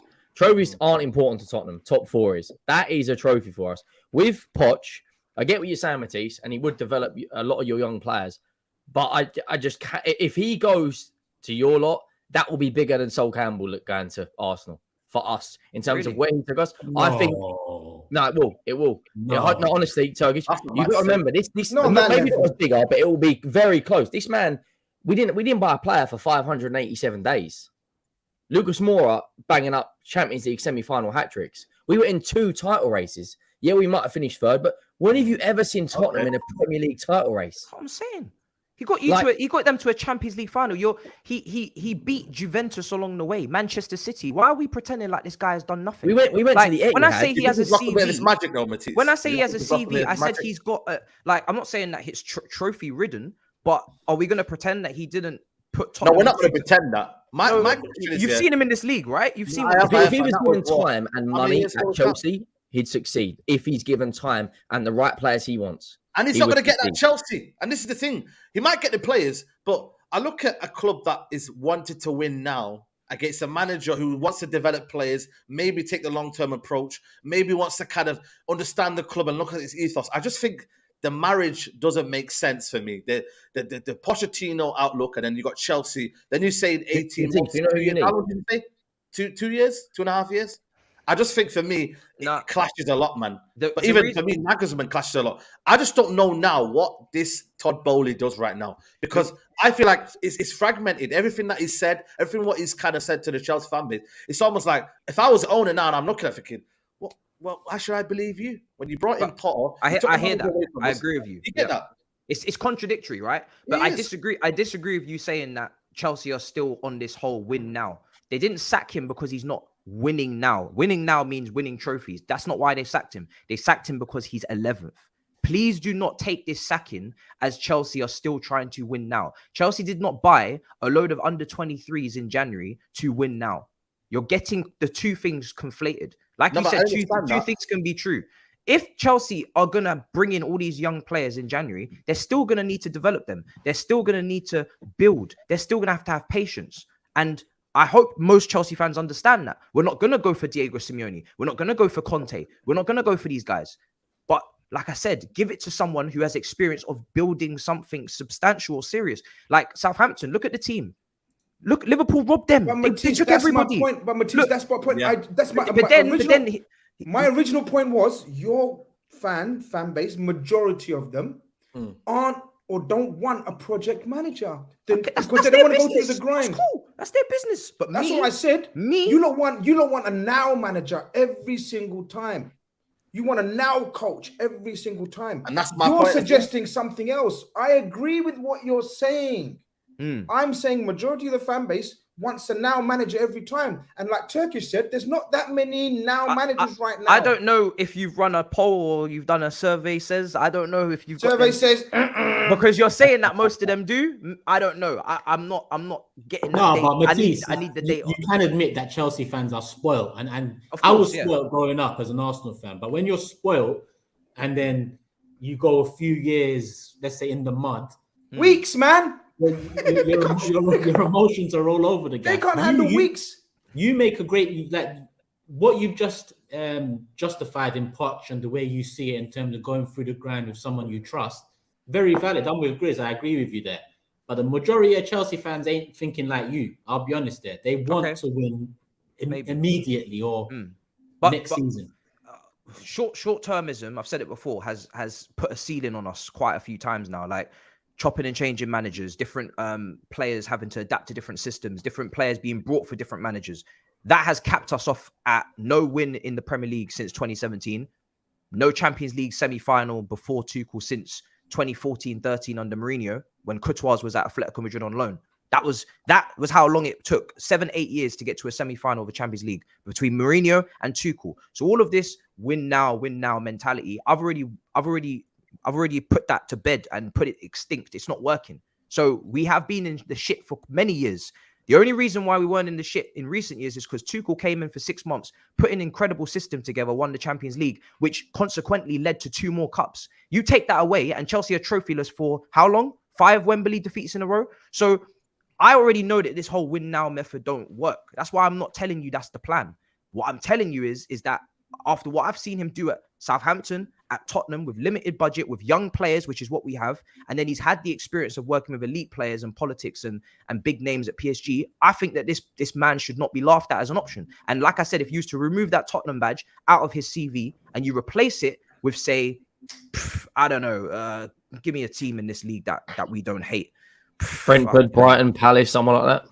Yeah, like it's tough, isn't it? Because obviously all of these teams, it would be even more difficult to do what he did at Tottenham. But if you just replace the name and you put somebody else and he does exactly the same thing he did at Tottenham, but not with Spurs, every Chelsea fan is telling me that this guy, wow, look what he did at fucking, Brentford or Brighton. Like, what, but obviously, like I said, the same thing, Champions League final, all of these things. So I think he's a good option. And Nagelsmann, yeah, I think SAEED, I think you've got it pretty spot on. I think there's a lot of rose-tinted glasses being put on him because obviously he has experience working with Christopher Vell and we're signing in Cuckoo, but there are flaws in his game. Obviously, there's some issues that we saw at the last job. I actually like the Pochettino shout. The conversation's gone in a different direction. His stocks were so high, bro, before PSG. I don't know why he gets so much disrespect. I genuinely don't get it. His stocks were so high. Everybody wanted him before PSG. Everybody. No, I think Steve doesn't like Pochettino. I think Steve's the biggest piss taker out of Pochettino. SAEED's just, trolling it. No, I was people thinking I'm slandering Pochettino. I just thought I didn't understand the fact that Matisse was saying that he wants to bring in the youth and whatnot, but against a club that's always, it seems like there's no time. I just didn't understand. Yeah. I hear that, but that's all I was questioning. That's all. That's right. If we had win now players in their prime, I wouldn't be talking about Poch. I'd be talking about going and get a winner because that's where we're at. But we have young players. We spent all that money. I need to see a return. That's where we're at. Yeah, but could you see Todd Bowley giving someone like Pochettino the time if it didn't click straight away? After sacking 2 managers in 7 months, the track record isn't great. Like, I'm not sure if I was a smart, calculated manager, I'd be running to Todd Bowley's door saying, "Can I have the job?" Because you just don't know if you're going to be given that time. And does Pochettino, with the CV you're talking about already, does he want to put another damage on that, another taint on that? I don't know, man. Bro, I don't know what he's gonna do next. I can't lie. Like, I'm finding out just like the rest of you. I don't know this man. I don't know this man. I don't know this guy. It's a big ask, man. It's a big ask to go and take that Chelsea job. You got to go and clear out a whole squad. You got to get rid of a load of players. You got to liaise with Todd Bowley about who you would like to keep. How long do you want your contract to be? Because I want a big payout on this thing. If you're going to get rid of me in 6 months' time, there's a lot to bear. It's not a straightforward job. It's very, very difficult. As much as I sympathize with the difficulties of the job, I do not think any of the names that have been mentioned would have us 11th. You have to do bad things to have us down here. I'm not gonna lie; it's very difficult to be down here. That defeat, whatever you talk about the defeat, like that is bad, man. Chelsea were bad. No, the thing is, I actually don't think the scoreline reflects the game. I think it was actually one of their slightly better performances. They created so many chances, just didn't put them to bed. I don't know what you think, Matisse. I don't think it was that. No, bad. bro. Like I said, it wasn't actually a bad performance. It was. We should have scored. Result though. Should have scored. The game results shocking. Yeah. We should have scored loads of goals. The issue is that he still made errors in his tactical in his tactical decisions. Like with the lineup, he played 2 fullbacks in the back 3. He had Ruben Loftus-Cheek out in the wide areas trying to cross instead of Reece James. He didn't even change it at half time when he saw it wasn't working. So many things. It's just so many errors, substitutions, Kante coming on when we need a goal, just tiring, man. Just so many dumb errors that I can't explain. And I unfortunately I don't have any loyalties to Potter. Like he hasn't done anything for my club for me to be dying on the Potter hill. You've seen what I'm like when I'm willing to die for a manager. I've the last one I was on a madness, but I'm not gonna do that for Graham Potter. He hasn't proven that he deserves that type of backing. He just hasn't. He's not an elite level coach, and he hasn't got any experience at the top level. So he needed to get off to a decent start. You'll have him, won't you? Tottenham will have him. Yeah, Tottenham can have him, man. You know what I mean? Do you know what? It honestly would not surprise me if he come in the summer. We've already had AVB, Mourinho, and Conte. We might as well keep this fashion going. Honestly, right? It wouldn't surprise me. But you know what? I can see Potter going to someone like West Ham. Yeah. West Ham. Yeah. That's not a bad shout. I think if Potter, I think he'll take a little while off, see maybe what they do. But in terms of the Premier League, Leicester maybe. But if they stay up, is there anyone else in the Premier League that you think? I think West Ham. I think he'd do well there. Yeah, like I'm not even. He's still a good coach. I'm sure he will do just fine. Just not ready for that jump. Like maybe we'd be saying about the same about a manager like Poch if he went straight from Southampton to Chelsea, but he didn't. He went to Tottenham, and that's the gap. Unfortunately, Henry, your club is kind of like the bridge. We're just cursed. Like, the bridge. We are just. You are the bridge, man. You're the test tube. We have to like SAEED in the lab. Do you know what I mean? Like you're the club that we do experiments on. We do social experiments on your club. We see if people can go through, change the course of your history. Can they do? Do you know what I mean? This is what you guys are. Yeah. It's just with us. Like tonight, obviously going in against Everton, weren't confident under lights at Goodison. The lineup. New manager comes in, nothing's changed, still Conte ball. But the mentality, like genuinely, I know you might say you're in a shambles. We are at the moment in an absolute, right now, we're just going to lay some of the problems out, right? We've got no men's team manager. This is the football club as a whole. No men's team manager, no women's team manager, no director of football, £225 million of a players out on loan, right? We've got Harry Kane's contracts coming to the end of 1 year this summer, right? Son looks more like Yipong Lee up front. He looks absolutely toothless, right? We have got now, and I say to myself, I get, probably like you lot, I get excited for the weekend. Last weekend, 3-1 up, 13 minutes to play, and we bottle it against bottom of the league. I'm thinking, right, bounce back. Conte's gone. No more excuses. International break was wild. Manager merry-go-round have been linked with every single manager in Europe. Like, there was a report on Sky Sports about Zidane. Zidane doesn't even know who we are. Why on earth would he come to us? You're out of your mind. And then we go in against Everton, and I'm thinking, right, okay, first 10 minutes, we actually started the game quite well. I don't know if any of you lot watched it, but we actually pressed the ball quite well. I and I was saying, I'm a watch along, I was saying, look, this has got 1-0 written all over it. It's Everton are stinky, we're stinky. And then, you know, half time comes around. We had a couple of good chances in the first half.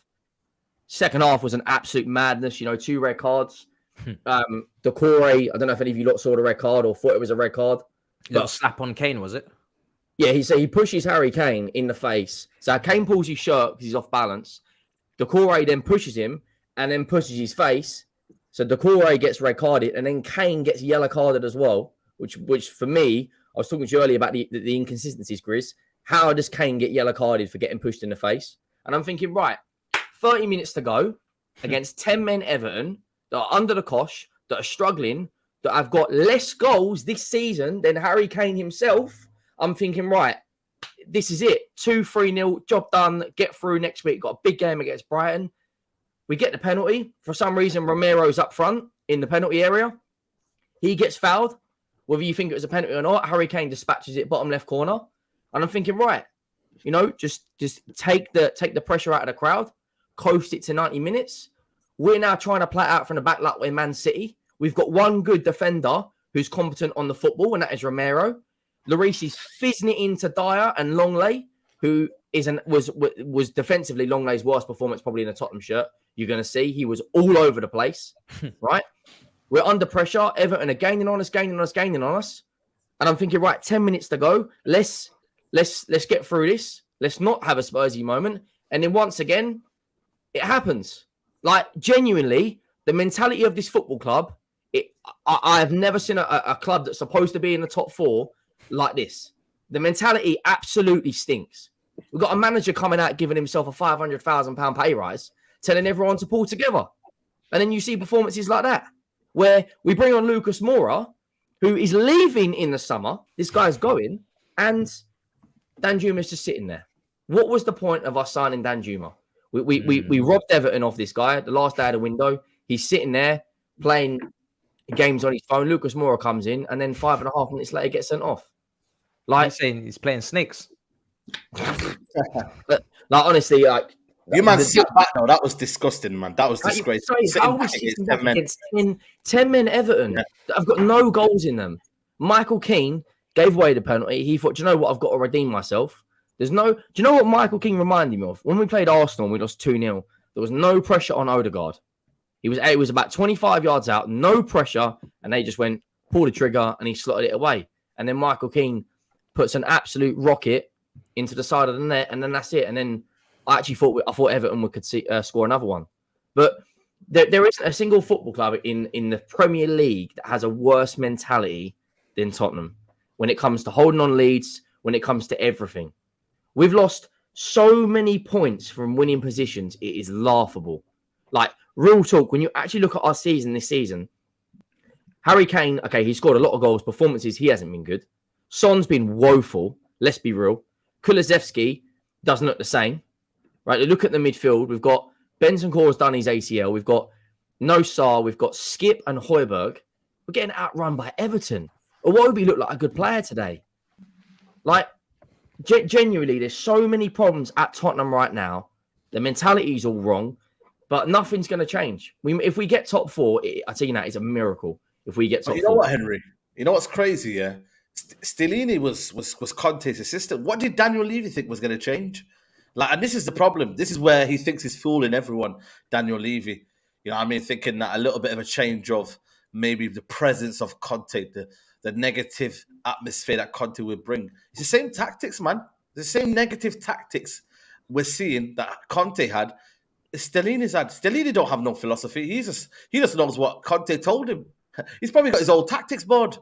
You know what I mean? Let's not kid ourselves. Literally, Conte's gone, right? Yeah. Why would you leave your first assistant in the job? Like, has this ever happened? As a big manager ever left his first assistant and said, you know what? Let's go and ruin that ship even more. Because like we've got to play 6 of the top 10. We've got to play Villa, Brentford, United, Liverpool, Newcastle. Like, what happens now? And if Nagelsmann joins Chelsea, he's our number 1 target. Pochettino's apparently rejected us. Right, Thomas Frank, we want to get the Tottenham DNA. Can someone tell me what is the Tottenham DNA? Like, so it's Nagelsmann your top target, and he was one of our top targets. Yeah, top target, man. As soon as Like, I wanted him. I think Tobes did as well. It'd be him or Pochettino because at least Poch knows what he's getting himself into. Like, he knows what he's got to work with. But Tobes, I wish you was here, man. Stop this narrative, man. Leave Levy alone. No. What you're saying is exactly what we just did. Can I just bring something up, Tobes? While you're here, sorry, Matisse, we'll come back to you. While you're here, Tobes, because someone sent me this, and I just want to bring it up. If I can bring it up, let me see. Does it show?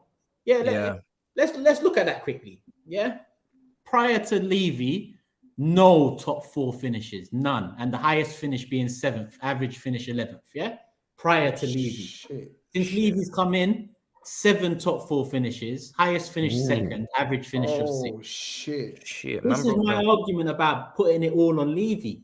Man give him a raise, man.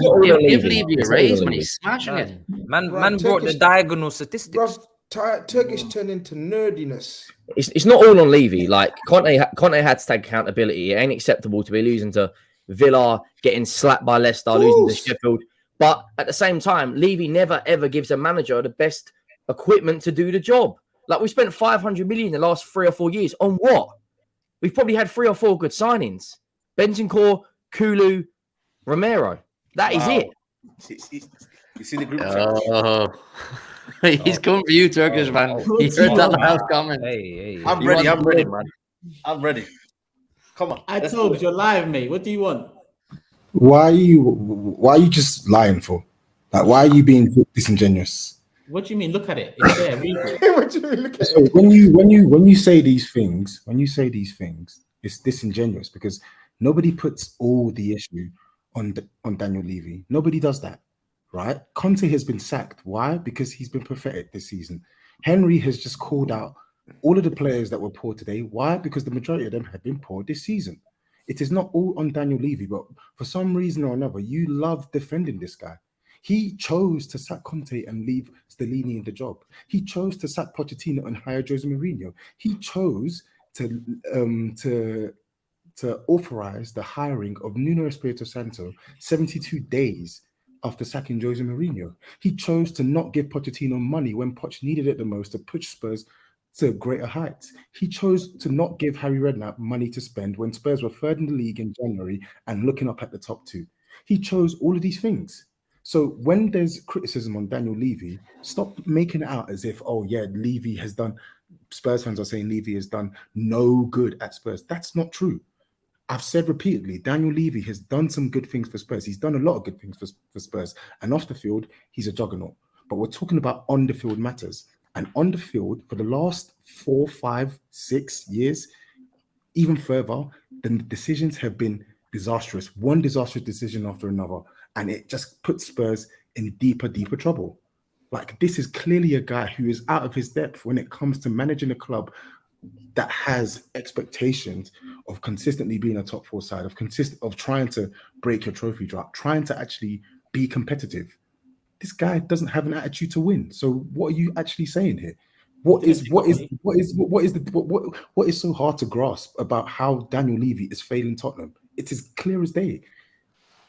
No, judging by that graphic, I wouldn't say he's failing Tottenham. I'd say he is. He's failing. Daniel Levy is failing Tottenham. He's failing Spurs.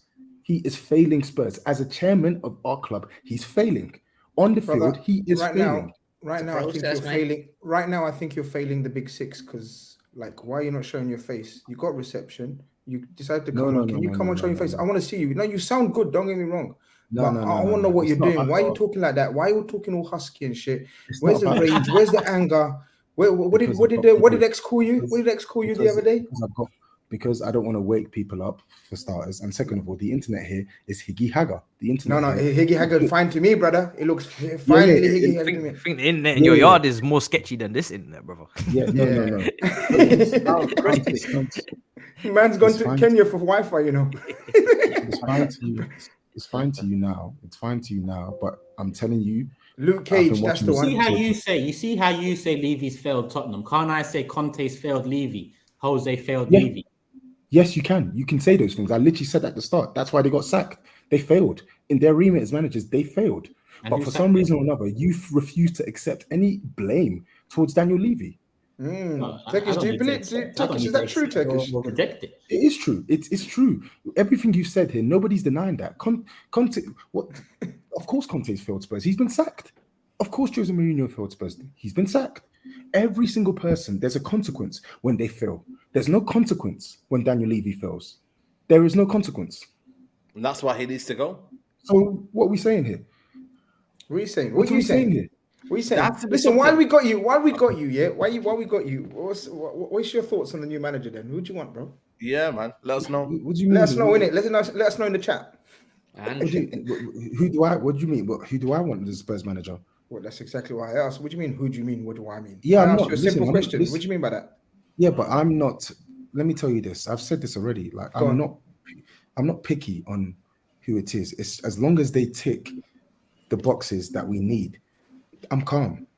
Like, well, I suggested me and I think me and Hughie suggested Michael Carrick, or I can't remember who it was. No, you can't do that. Absolutely no chance for Carrick. We need someone who's going to come in, right? Who can work on a lower budget, who can work with younger players and develop and actually try to progress. Michael Carrick will not be able to handle. He's done all that at Middlesbrough. Working under Levy. We've tried doing this. We've tried Mourinho. We've tried Conte. Yeah. Right. Let's go and get a manager, right, that has worked with a lower budget, who plays attractive football, so that most of the fan base are Brendan Rodgers. And that's literally no way in a million years does Brendan Rodgers need to come anywhere near this football club. So who do you want? So what do you want? I'm asking you both. I personally would take Poch back. What's with the Rodgers disrespect as well? Rodgers is a good manager. Rodgers is sitting in the relegation zone. Yeah, that's because things that Leicester have faltered and financially crippled, man. That team is good enough to be out of a relegation zone. There's a lot of teams down there are good enough to be out of a relegation zone. It's a very competitive league. He's won more than Pochettino, or as much as Pochettino. He won the FA Cup. He won the FA Cup. Can I just say something? Now let Toby Land say. Brendan Rodgers is a good manager in his own right, but he doesn't have the minerals to manage Spurs. He doesn't. I think it's fair to. I think it's fair to say. Yeah, the minerals. I didn't start. That doesn't sound very analytical of you. I didn't start. What minerals do you need to manage Tottenham, Tobes? What minerals? I'm glad someone else said it, because if I say it, people will say I'm not nice. I'm glad you asked. I'm glad you asked. I'm not going to. I wasn't trolling. I don't know why they made that a troll. I'm being genuine, like we thought. I know you. You're absolutely trolling. So I'm not gonna. I fucking trolling. I'm answering anyway. Toby and Henry. You know what's mad here? Let me answer this question. Go on. You weren't trolling. Oh, sorry, you were trolling, but I'm not going to bite back. I've got plenty of weeks to get you back. You've been supporting Man City for like 5 years, and you're talking to me about minerals. That's what I like, Toby, man. Never know when you're defeated, Toby. Never know when you're defeated. I'm gonna answer your question about the minerals. Brendan Rodgers, right, has shown that he is capable of getting a certain team and teams of a certain level in the Premier League to perform higher than their level, like Leicester, like Swansea. When he went to Liverpool, it was great. Started off really well, but he had issues with the defense. Everyone loves to talk about, oh my God, yeah, he was fantastic. Oh, Liverpool challenged for a title. Yeah, Brendan Rodgers did fantastically well. But are we forgetting that Liverpool team conceded 50 plus, was it 50 or 50 plus goals that season, Grizz? Correct me. 50 plus. Correct me if I'm wrong. The season after that. Yeah, 55, I think it was. 55. Talent ID questionable. After he lost Suarez, what happened? Season after that, what happened? Right? Brendan Rodgers, as I said, when it comes to being like, everyone talks about how Spurs aren't competitive. They don't really have the desire to win trophies. I can take that criticism because it's true. But one thing that Spurs do ask of their managers is, can you get us finishing in the top four consistently? This guy was at Liverpool for 3.5 years. He finished in the top four once.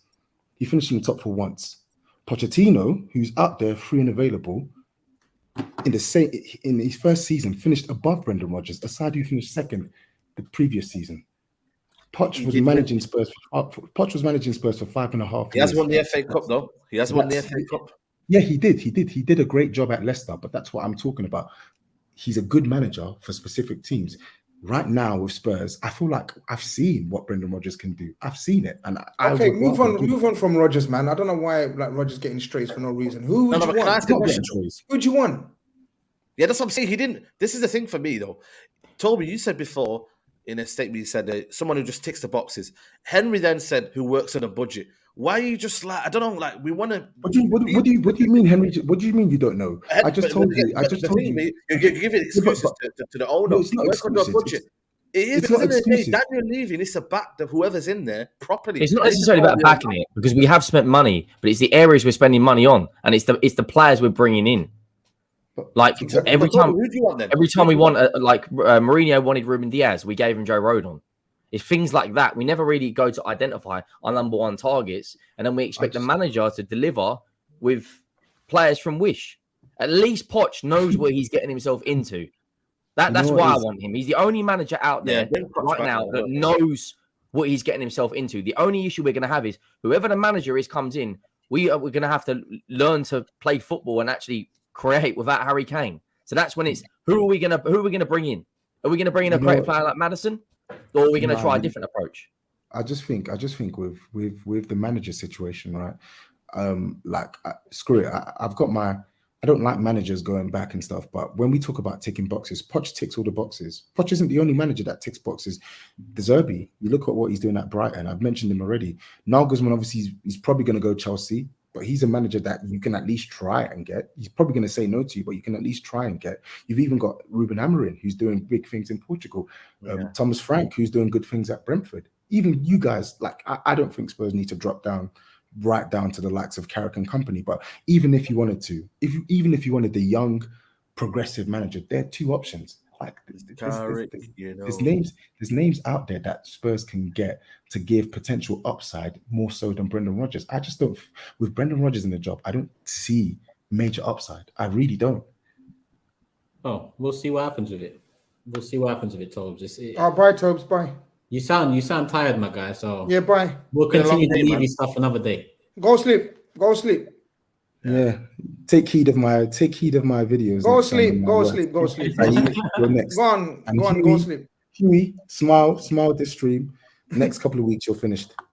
I'll take Gaelic Rovers, man. Big up Gaelic Rovers. That's my team right there, Gaelic Rovers. Bye-bye.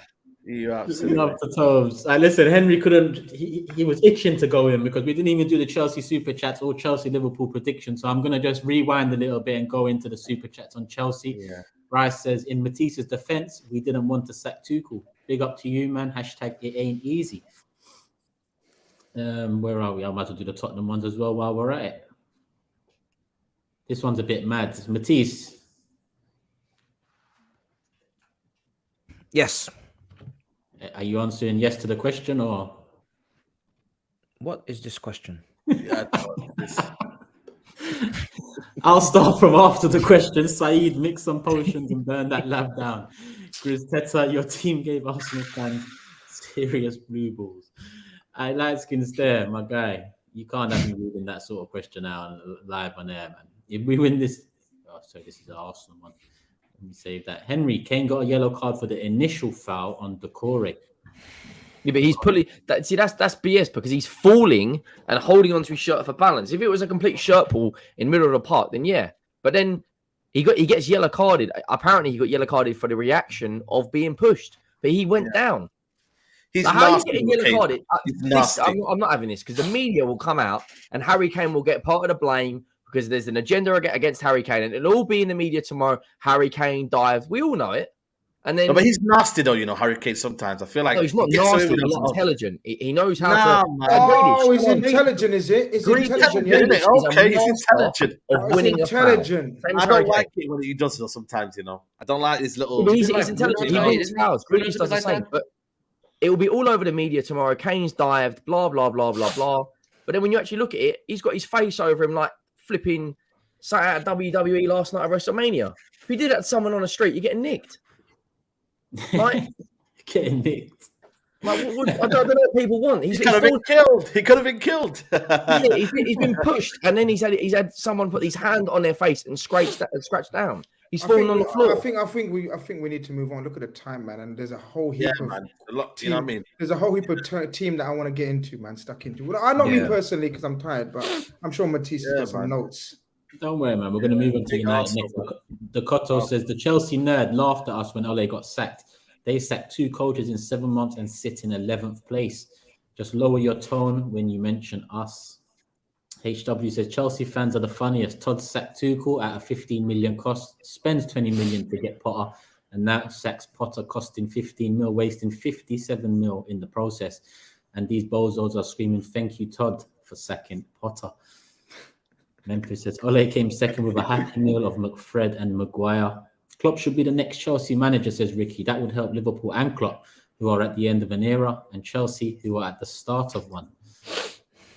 Great smile, Ricky. Great smile. You win the treble and also make it a free-peat, then Matisse will suddenly realize he should have been on the other side saying we. No. There's no.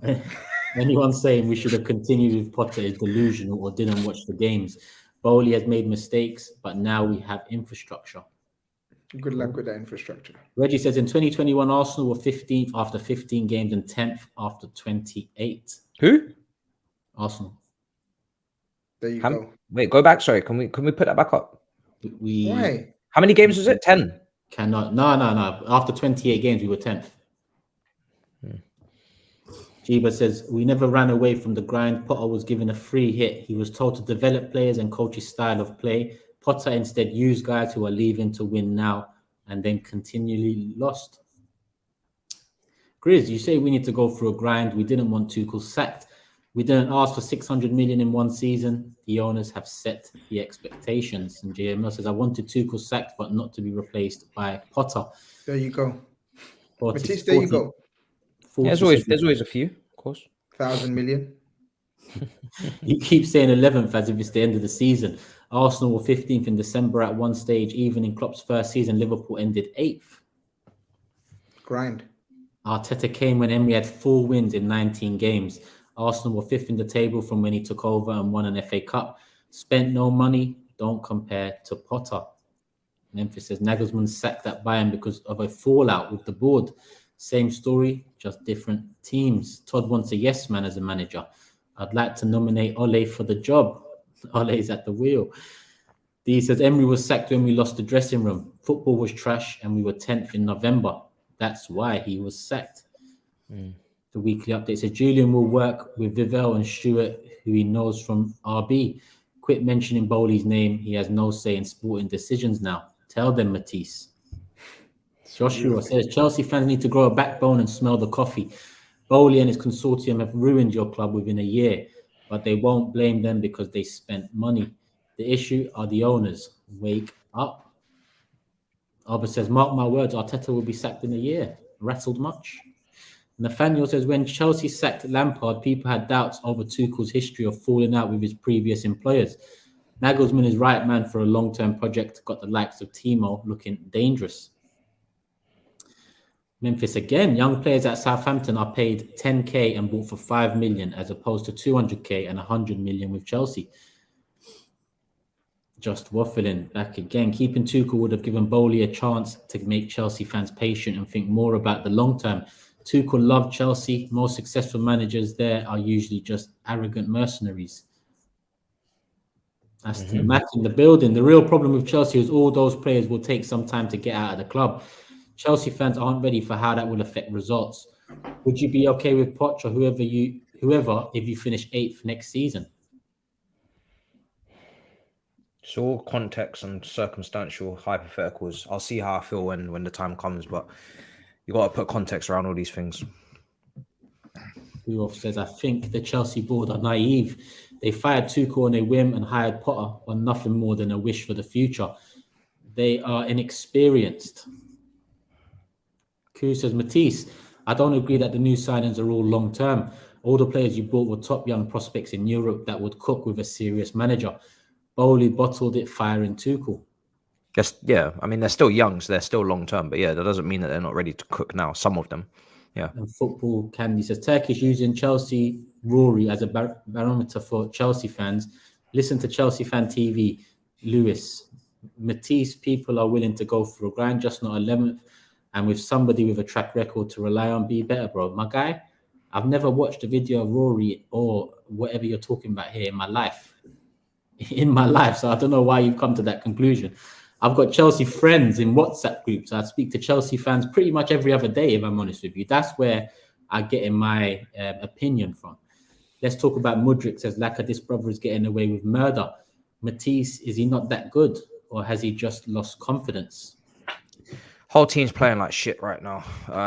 So to be honest, I'm not the last person I'm worried about is Mudryk right now. The whole team is playing poorly. We're 11th. So he's probably lacking confidence. But you know, I'm gonna give it time. I'm not really that impatient with him. He's only just arrived a couple months ago, so we'll see what happens. Cool. Near the end now. Matisse spoke nothing but facts, and I, as a Chelsea fan, don't mind the grind. But Potter was the most Stonewall sacking in Chelsea history. Luca says Bowley has the same manager at the LA Dodgers since 2016, so could show similar patience with Chelsea in time. And Orc says Matisse wants Bayern Munich. Matisse wants Bayern Munich take out Man City so they. Matisse wants Bayern Munich to take out Man City so that they can focus on the Premier League and put pressure on Arsenal. Brother, I can see through you. Spot on. Got there in the end. Context. It's easier to control young players at Southampton, says Memphis, who aren't paid big money. That's the context for that one. Where are we? Tottenham won. They had Wednesday night football. We played Thursday. Don't know why Spurs fans are vexed. They can still get top 4, no? Henry, explain it to me, please. When he says we played Thursday, who's he talking about? He must be an Arsenal. They had Wednesday night football. We played Thursday. Probably Arsenal. Maybe. I mean, yeah, we still can get top 4. But we had a great opportunity to go third tonight, and the teams around us, Man United and Newcastle, have both got 2 games in hand, and Brighton have got a couple of games in hand. And yeah, we ain't getting top 4 as much as we want to. We're not getting it. We might as well just settle for the Thursday nights and watch Emma Dowan in midweek because that's not happening. This man is repping Abby. I have to tell her that she's got a Ronnie on her case. I swear, was that the DP? Yeah. Yeah. Say no more. All right, that's all the super chats on those subjects there. I've got one on Arsenal, one on United left. I'll get into them when we get into those clubs. But let's do the predictions for Chelsea, Liverpool now. Matisse, Chelsea home team. What are you going for? 1-1. 1-1. I'm going 2-1 Liverpool. Hugh. 1-0 Liverpool. 1-0 Liverpool. Anfield. Nah. Chelsea. 2-2. 2-2 GRIZZ. 2-1 Liverpool. That was a struggle. And I just jokes, innit? Just jokes. 2-1 Liverpool. Tobes has gone 1-1. Henry, what do you think it's going to be? 1-0 Chelsea. 1-0 Chelsea. Go on, Henry. Proper Liverpool hater. This has to be one of the most irrelevant Chelsea Liverpool games in history, honestly. Jesus Christ. Yeah. Since the last one. Since the last one, yeah. It's crazy how none of these clubs have just gone better. Like, just been the same. I know. Segueing into Man United. Arsenal, man. Talking about clubs that haven't got better. We got to talk about Everton, man. Everton. Gotta give them praise, man. Oh, is that what you want to do? Let's talk about Sancho in the video you brought out earlier. Say, let's talk about Sancho in the video you brought out earlier. He came off the bench, man. Are you worried now, yeah? Oh man. Listen, man, there's gonna be ups and downs. Up and down. It's part of football, eh? You know, you go through moments and you go through grind. That's brother. You're not doing a press conference, brother. Talk to me. Tell us the truth. Yeah. Listen, you have to go through the grind. You have to go for the grind, man. And boy, am I being tested away from home, yeah. Yeah, I love the feedback there. But away from home, yeah, I don't know what it is, man. Especially against the top 9. You've seen the record, innit?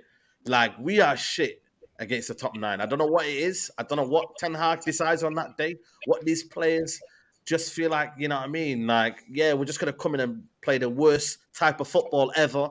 Players go missing. I mean, Newcastle thoroughly deserve that. I'm not coming on here and not discredit. They fully deserve that. And it should have been more. Like, they let us off the hook. If they had their shooting boots on, if Gav De Gea didn't make that double save, they literally should have scored more. And that could have is been another 7. Well, I don't think 7. You know what I mean? Maybe a little 4. You know what I'm saying? A little 4. That's something there. You know what I'm saying? But yeah, man, we were awful, man. Midfield, shocking. Nothing in midfield. For me, Willock driving in behind. You know, Longstaff, man. Bruno Gomes bossing that midfield. You know, I'm not going to make excuses and say Casemiro is a reason why we lost the game. I think for me, it would have been a difficult game with Casemiro.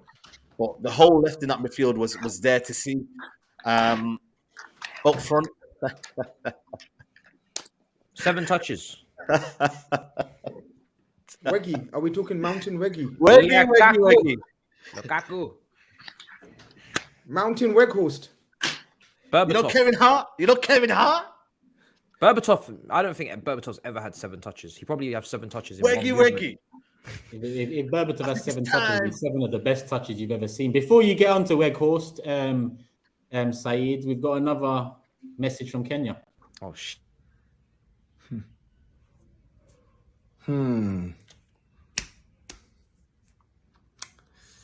Wout Wank Horse. Wout Wank Horse. Why do I call him that? Because he is wank. He's wank. He's not good. In fact, he is the opposite of good. He is downright poor. He is nowhere near good enough.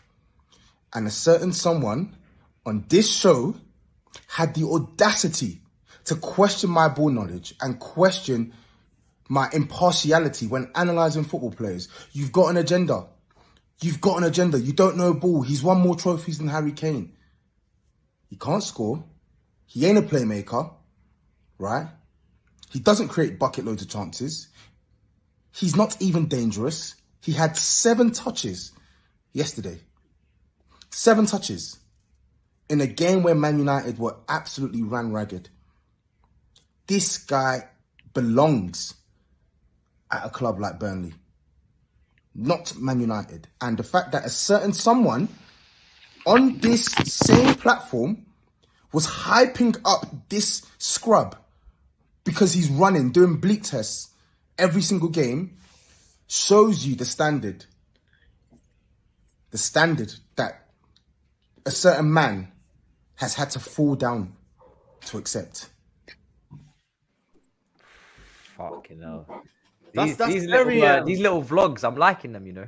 Yeah, I know, man. But, is that going to be told in our off-season vlogs? Is that I think it's better we keep doing the vlogs. So now we got 2 Tottenham fans on the show permanently. We can get little vlogs from him. Yeah, get the vlogs out, man. Listen, you know what, man? Toby's not got a lot, right? You know what I mean? He's not had a few wins in his time at Tottenham, but I give him that. Yeah, why did you die for Weghorst? I don't understand. You know what it is, yeah. Put it all on the line for such a meaty player. Like, he what's does the point? That, though, he say he does that, though, innit? He does that. No, you know, I don't think it is. No, Grizz, don't do that to me. I'm asking you, innit? Why do you? I mean, actually, Matisse asking. I seen something in the first couple of games. I admired the press. I admired his willingness. Now, hold on a minute. Can I just finish? I admired his work, his tenacity, his effort, and you know what? Some things just took a toll. And for me, my breaking point was Newcastle. It really, really was. I think just seeing it in its entirety, the fact that he had 7 touches, yeah, man. But then again, this is where I'm in a predicament. I've now got to say to Martial, be fit and ready to take his position. He is not always fit. So that's why I'm just trying to. I'm stuck right now because at the end of the day, I've got to rely on Martial being fit. And then it's Weghorst is available. He's there. He doesn't miss games. He's always fit. You see what I mean now? So Weghorst, it was good, but Yeah, he cried though, innit? It was emotional. His time was. It was an emotional ride. When he cried, that was very emotional. Did you admire him when he cried when he scored? Yeah, man, it was good, man. He got his trophy. Listen, I'm not going to discredit him. You know, he played a part in the goal, but it's not only just him, man. Bruno Fernandes again in the Big Six game. For me, listen, man, questions have to be asked, man.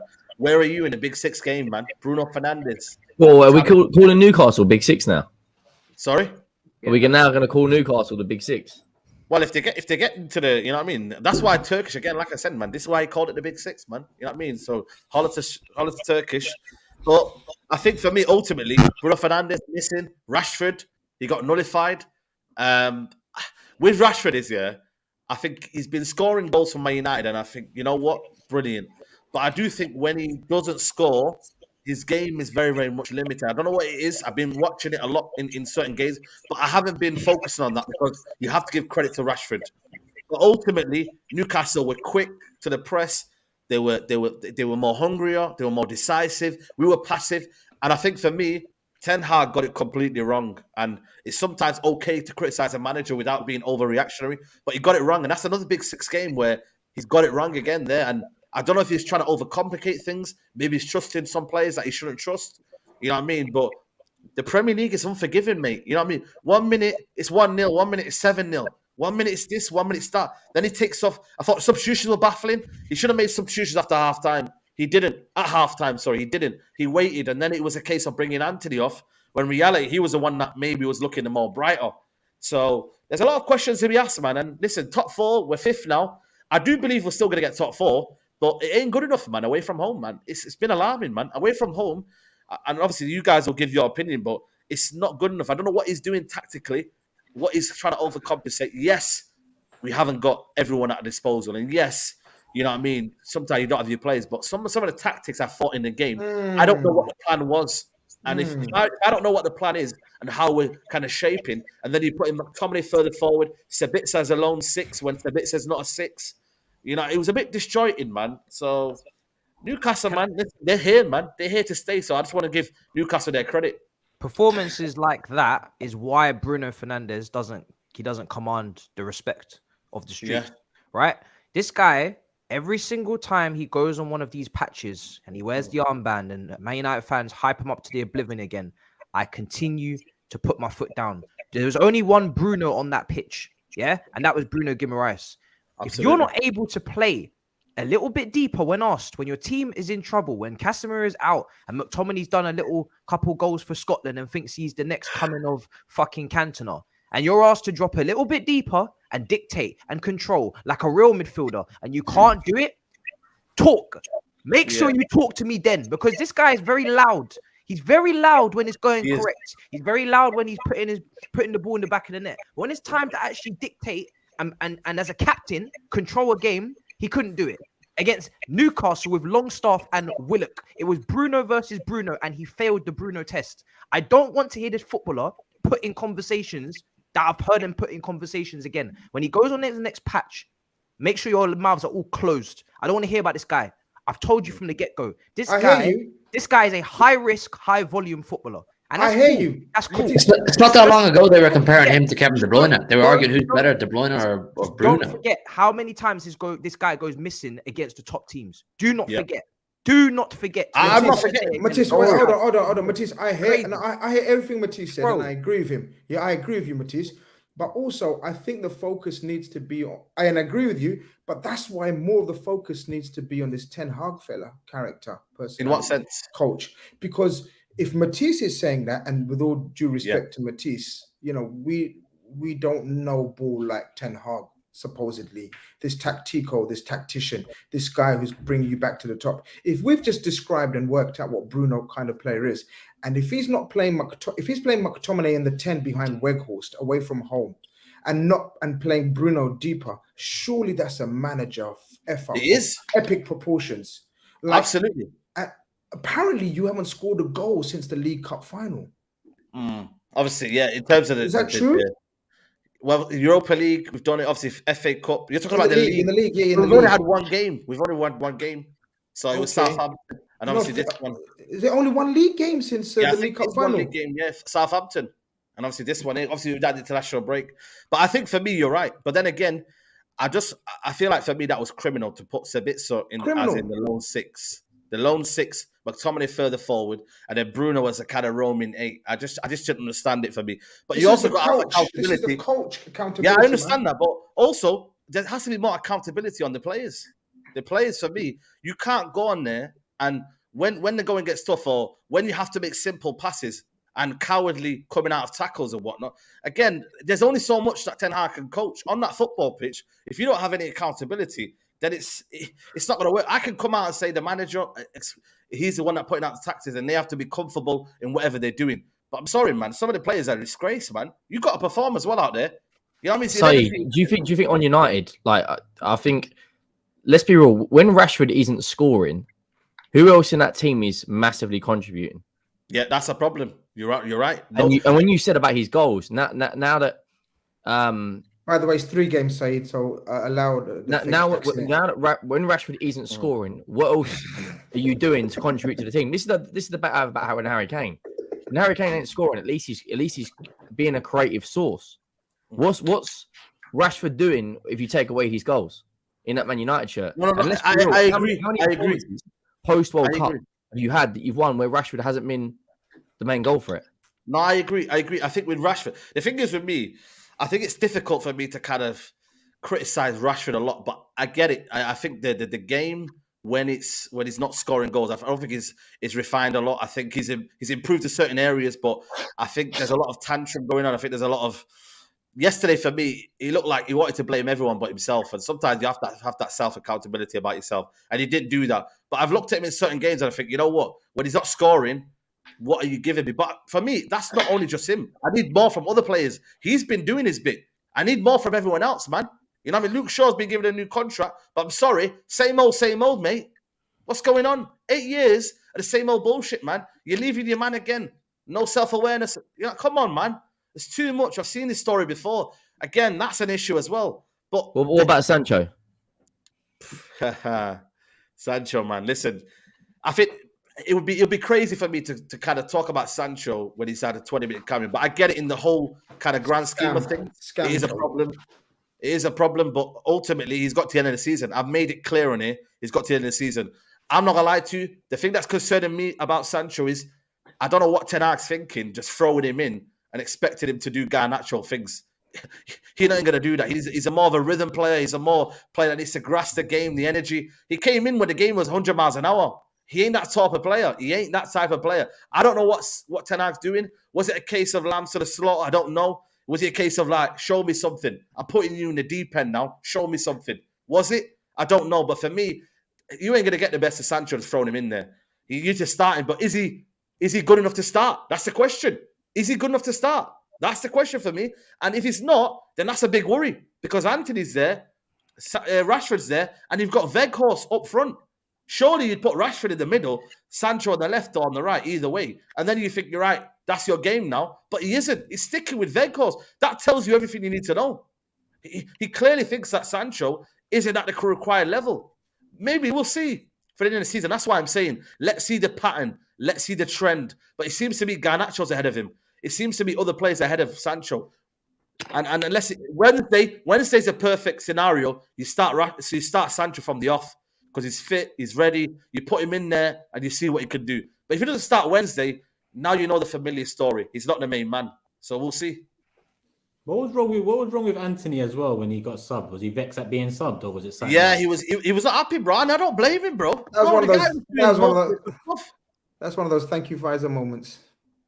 I think he was doing most of the good stuff, but ultimately the manager said, you know what? I want to train something. I want to see if Sancho and Martial could do something. When in reality, he probably had Dad Bird's number. You know what I mean? And kind of sold him a few times. He created 2 of the best opportunities that we had. Played in Dalot, played in Weghorst. Obviously, they didn't really do much with it. But, you know what I mean? I think. Listen, the first season, Ten Hag, I'm happy with what he's doing. We still are on course for our objectives. We've won a trophy. We're still in around that top 4. We've got 2 games in hand. We're still on course to win 2 more trophies. Let's not kind of go down that road. What happens if you finish outside the top 4 and you don't win those other 2 trophies? So you finish 5th. Well, it's not good enough, is it? You know what I mean? It's not. We've not hit our achievement. You know what I mean? We need to be getting to that top 4 and winning trophies. So it's not good enough. And listen, that again in the season, we'll analyze that and we'll say, right, it's not been good enough. But for now, listen, it is bad. The away record is bad, but I have to look at the overall season. And I think the overall objective, we have to be focused and have perspective. Still 2 more trophies to play for, which I think United, to be honest with you, it might suit them, the competitions. I think in the Premier League, I don't know what he's doing, Ten Hag. When it seems to be cup competitions, they're ready. They've got that fight in them. When we go to the Premier League, it just seems a bit, I don't know, it seems a bit erratic. When we go to the competitions, we're kind of doing our thing. So maybe it's the competitions that United might be kind of, doing well in. And maybe that top 4 race might be a bit of an issue because Brentford's not easy. Brentford ain't easy, man. Listen, Ivan Toney's ready. They're playing well. Listen, Thomas Frank, he deserves his credit. So let's see, man. It's still a long way, man. Still a long way. But it's not good right now. Do you think you're making top 4? I still believe. Listen, I've looked at Tottenham today. Listen, Newcastle are there. I think Newcastle are looking strong, but they've got tough issues as well. I think it's going to be a yo-yo, man. 1 week we're going to be like, Newcastle have dropped points here. It's what the top 4 is, man. The top 4 is an embarrassment, man. Well, not the top 4, the second 2. It's always an embarrassment, man. 1 minute, one person's Newcastle look the toughest right now. Newcastle look the strongest. They got tough fixtures. Let's see how they... Out of Man United, Spurs, and Liverpool, Newcastle look the best. And let's not even write off Brighton as well. Brighton, yeah, they're in there as well, and we've got to play them away from home. They've got to play Tottenham as well. Is it? Have you got to play them as well? Yeah, we've got Brighton on Saturday. We've got to play Brighton, Liverpool, Man United, and Brentford. It ain't easy. That's all I'm saying to you guys. It ain't easy. But listen, man, Newcastle deserved it, and we were terrible, man. Ten Hag's got to fix up. The players have got to fix up, man. Listen, you ain't finding no, excuses from me. No chance. Brentford on Wednesday then. Might as well kick us off with predictions. I don't know where Hugh's gone, but yeah, I'll chat to him after. I don't know, Can't lie to you. It's Old Trafford. Old Trafford. But listen, we've got 1 loss at home, Old Trafford, and that's been the kind of, I would say, positive this season. I'm going to go with United to win 2-1. 2-1 United. GRIZZ. 2-0. 2-0. Tobes has gone 2-1. Henry? 3-1. I think Rashford will score a couple. Matisse? I'm going to go 1-1. You're going to go 2-1-1s? Yeah. I'm going to go 2-1-1. Yeah, 2-1-1s. I'm going to go 2-1 United. And like I said to you, something's happened to Hugh, so let me just check if he's messaged me. Nope. So I'll get his prediction later on. Super chats. SAEED, you actually deserve the belt treatment for the Veghorst Berbatov links. You're closer to Slim from A Bug's Life than Berbatov. You know what's crazy, man? Right now. I should never have responded to that. Normally the £2 super chats here. No disrespect to anybody that said the super chat, but I should never respond to that, and nobody would never have known what happened. What I said. That's. I just look back at history. Look back at history right now, and me responding to that super chat.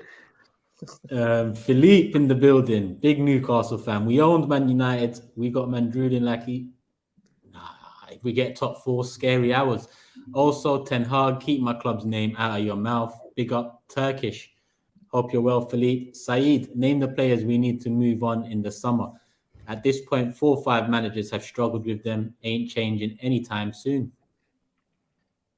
Lindelof, Maguire. Obviously, Shaw's to sign a new contract. McTominay, Fred, Donny. That's enough, man. You said 4 or 5. Don't Bruno. Why are you naming the whole squad? There you go. I thought you lot got the squad for. Wait, hold on. Who did you say? Bruno? What about Bruno? I didn't say Bruno. Damn it! I was almost a great shout. HW says United fans call Ten Hag a genius. McTominay number 10, Bruno number 6, then Bruno number 6, Sabitzer number 10, then subs both the centre backs and concedes a set piece. That's not genius. Listen, We're listening. Listen, as in Turkish, move down the money, yeah, move on. Mr. Mike says no goals in the league since February after blowing 80 mil on Anthony when you needed a striker. When does Ten Hag start getting scrutiny? I assume that'll be next season. It's next season, 100%. This is the first bedded in season, man. Give him some slack, man. Karma says, Emmanuel says, Karma SAEED. Martial is back. Eriksen is coming back. Casemiro soon. Newcastle, our toughest game. Top 4 locked. Very confident. Emmanuel, man. Fair play. I love your confidence.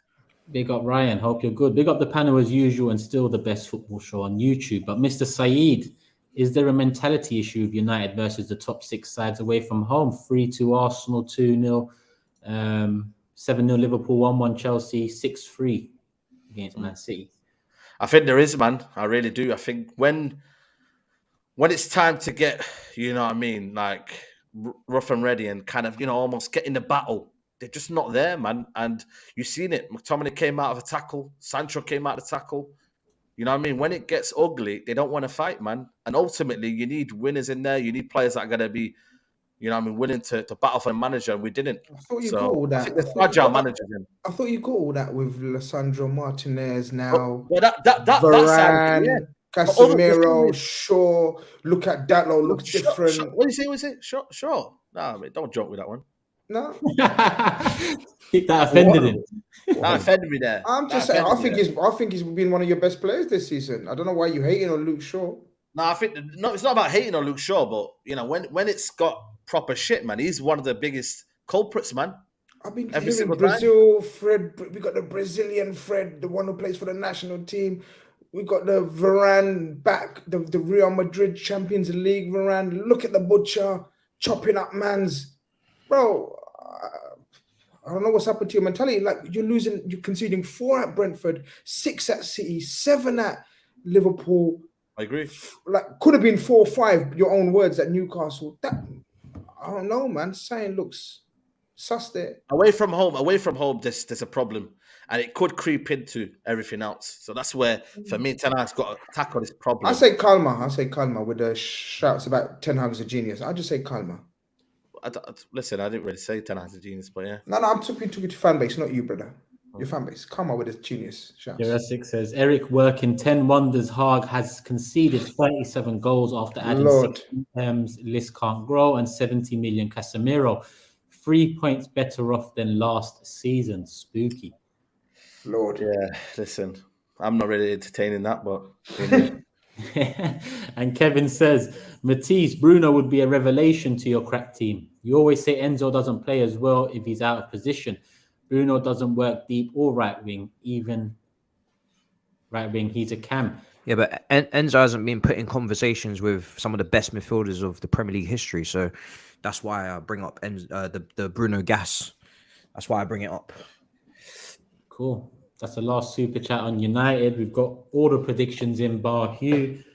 Still don't know what's happened to him, but we move people. One on Arsenal from earlier. Frozen. Oh, is it? Well, we'll get his prediction for United. If he comes back, he comes back. Listen, people, we've already passed 2 hours. It's nearly 1 a.m. here. We're going to just run through Arsenal real quick and call it a day. Laka says, if we win this league, it will be on record that we did it ourselves. No one did us any favors. It's still a long road, but it is possible. Come on, you Gunners. And one more just came in. GRIZZ, we do have these people like Casemiro and Martinez that are fighting tooth and nail, but we need to add more mentality like that. Not enough of it yet. And Josu says this away form is carrying over from last season when we lost our 6 away games. 7 of those players are still playing. Ten Hag needs better players. Cool. That's the super chat's done. On Arsenal, I mean, the best thing I can probably, the biggest thing for me is after watching City dominate Liverpool and come back the way they did, and you know, going a goal down, having lost 2 of their most important and most informed players heading into the game, to see them win 4-1 against, you know, a rival. I know Liverpool ain't the same Liverpool we've seen in recent years, but mentally, what this club has done, what Arsenal have done, is whether City win, we go do our job. Whether City drop points, we go do our job. A lot of people tend to tell me, stop looking at City and what they're doing, focus on us. And I get that, I you know, but that's on the manager and the players. As a fan, I'm praying every week that City drop points, because that'll just make it easier for us and settle the nerves a bit. At the end of the day, 9 games to go. And the reason I look at City, because we could draw to Liverpool at Anfield and we could lose to City at Etihad and win the rest of our games and lose the Premier League title on goal difference. That's not bottling it. That's just drawing at Anfield and losing at the Etihad. So there's still fine lines between us getting over the line and, you know, City coming back into it and taking over from us. So I'm going to be looking at City every week and just keeping my fingers crossed. But Arsenal, I mean, we rested Messi. We rested Saka, and still got the job done. We still got the job done. Suarez got a couple of goals. Jesus got a couple of goals. He needs that. Big up Odegaard for giving him the penalty as well. Nice. Bobby. Huh? I'm sorry, Odegaard. Yeah, Odegaard, yeah. Big him up for giving the penalty to Jay. Listen, that's one thing I wanted, Jesus to get goals before Anfield. Because if we're to take anything from Anfield, we're gonna need our top players on top form. And Jesus, it's been a long road to recovery. He's back now, 9 games to go. He's got a couple more goals under his belt. I mean, the second goal was a nice goal. You know, passing, continued his run, finished it off. Ben White, it's in my opinion the best right back of the Premier League this season. The only one in with a shout is probably Trippier, but he comes in and gets a goal second half early. Martinelli, beautiful ball into the box. Ramsdale made a few key saves before we even scored off. Everything's going well for Arsenal right now. Everything's going well. Obviously, it's unfortunate that Saliba's out, and I actually haven't heard any update on Saliba because I think we need Saliba against Liverpool. I mean, Holding's done well. He's come in and, you know, we've continued winning games. But against Liverpool at Anfield, it's a different story. I mean, Liverpool have been poor compared to Liverpool in previous seasons, but it's their away form that's done it to them. If you look at their home form, they're up there, just behind us and Manchester City. I think it's only a point between them and City, 2 points between Liverpool and Arsenal in terms of home form. It's their away form that's let them down heavily this season. So at Anfield, yes, Liverpool are not the same, but they can still cause big problems. You can ask SAEED about that. It was only a few weeks ago. So we need to be mentally ready for that test. Mentally ready. And to be honest, it's about time. If you're gonna change the narrative, then this is the season to do it now. We've been changing narratives all season against whoever it is, against every test that's come up to us. This one's a massive one now because, like I said, a draw and a loss at Etihad could lead to us losing the league on goal difference. But I'd actually take a draw against Liverpool, if I'm honest with you. We'll talk more about that on Thursday. But Leeds, job done, man. Granit Xhaka as well, credit to him. He's getting, since Trossard got put up front and now Jesus is back in, he's timing those runs into the box like he was in the first 14 games. Another beautiful run, nice little header, wraps up the win for us. Like I said, no complaints whatsoever. And since I've been on YouTube, I've had many things to complain about. Right now, everything's perfect. Yeah, routine win, man. Leeds were pathetic. I thought they started off well, but when they capitulated, I think, listen, man, something needs to be said about that Luke Ayling, man. Listen, Arsenal were full credit to them, but don't know what Luke Ayling was doing there. It was absolutely weird. But listen, Arsenal, they were playing with swagger, man. That goal for me, the Jesus goal was sensational, man. Him and Trossard, little link-up play. But yeah, they deserved it, man. You know what I mean? It's that game, innit? Anfield, innit, now? It's Anfield now. Massive. You know what I mean? But when's the last time Arsenal won at Anfield? It was like 8-9 years ago, isn't it? Sounds about right. I think it was 2012. Sounds about right. Was it Cazorla? 2012. Cazorla. Yeah, now someone was in my chat earlier when on my channel when we were doing the preview. 2012. They won 2-0. Yeah. You're actually right. That was Podolski time. Yeah, Cazorla. Yeah. Was Cazorla there? 2012-13. Yeah. It's been a long fucking time. I'll tell you that. But it was a long fucking time we ain't beat Tottenham at the Lane either. And things are changing for you. The mentality is changing. It's like what you said about City have done their job to go in and put 4 goals past. I know it's Leeds, but it's the mentality to keep doing. And with Arsenal, for me, it seems like it's just when are they going to score? then the rest of the goals come. It's like against Leeds, there was a little bit of nerves, probably the first, I imagine, opening the game because City have just obviously destroyed Liverpool. But then that's it. 2, 3, 4, 3-1, 4-1. They do their job, and I actually think they'll go and beat Liverpool. I'm probably the only one on this panel to say that. I think they'll go and beat Liverpool. No, of course you do. You've been hating on Liverpool since you. I'm not hating on Liverpool. Opened your mouth. You've been one of the worst haters of Liverpool I've ever seen and heard. Like, I've heard rumors that you hate Liverpool. People have been telling me, "Oh, that Henry Wright, he hates Liverpool." Now it proves in the pudding. I'm out for you, son. I'm out for you. I'm not a Liverpool hater, but I will be investing in you. You are. You're a proper Liverpool hater. I want you to. Honestly, my childhood, I grew up when Thierry Henry terrorizing us week in, week out. The last thing I want to see is them not win the title. But Arsenal are answering every single question. And this is coming from I'm wearing the badge now, a Tottenham fan. Like, they're answering every question that's being thrown at them. What are you going to do, Henry, if they win the title? What are you going to do? Like, what's your plan? Deactivate my channel for a little while. I don't know. Lee Gunner is bigger, and troops are going to crucify me. Like, listen, big up to both of them as well. But Lee he's outing me. He's got a little. We've got in our little group chat. He's got a little timer, and the timer ends on the last day of the season. So I'm going to get crucified by that man. But who do you think's going to do it, Henry? If I say what, listen. Okay, no. I've got my answer. I think personally, I think Arsenal will do it, and it will go down to the very, very last game. I think this is what I think will happen. I think Arsenal will beat Liverpool at Anfield. City will pepper you lot like they did at the Emirates. They'll come in because they've got that mentality. But if this City team they can't do a three-peat, they can't do the treble. Like, Pep's mind's got to be on every single game. And I know they've scored 28 goals in their last 7 games, and they're destroying teams left, right, and centre. But Arsenal have got to focus on one game a week. And let's be real, besides Liverpool, Newcastle, and City, who else have they got to play? See, but that's 3 out of 9 games, Lee. Yeah, but okay. Lee, I called you. Newcastle away. You sound like Lee. Henry, I mean. Right, say that's 3 out of 9 games. That's 2. Yeah, I know, but then 3 of the best teams in the league. You've still got to play. No one. Still got to play. No one. City have played. I'm not. I think Arsenal will do it. I hate it because I'm going to get peppered by left, right, and centre. But I just think Arsenal will do it. Cool. Listen, I know people are going to be upset, Arsenal fans, that we haven't spent more time on Arsenal, but there's plenty to come. Like Henry said, we got Liverpool, we got Man City in a few weeks, we've got Newcastle after that. So a few big games left, to say the least. One super chat in from Ryan Turks. I'm worried about Anfield on Sunday, my guy. Salah versus Zinni. No Saliba. My front three would be Saka, Jesus, and Trossard with Martinelli coming on. What about you?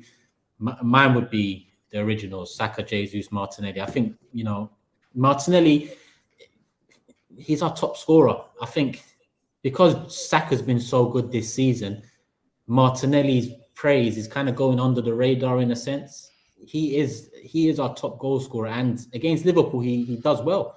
It's one of the teams he actually does really well against. So I'd go with the originals. Like I said, Saka, Jesus, and Martinelli. Trossard to maybe come on if need be.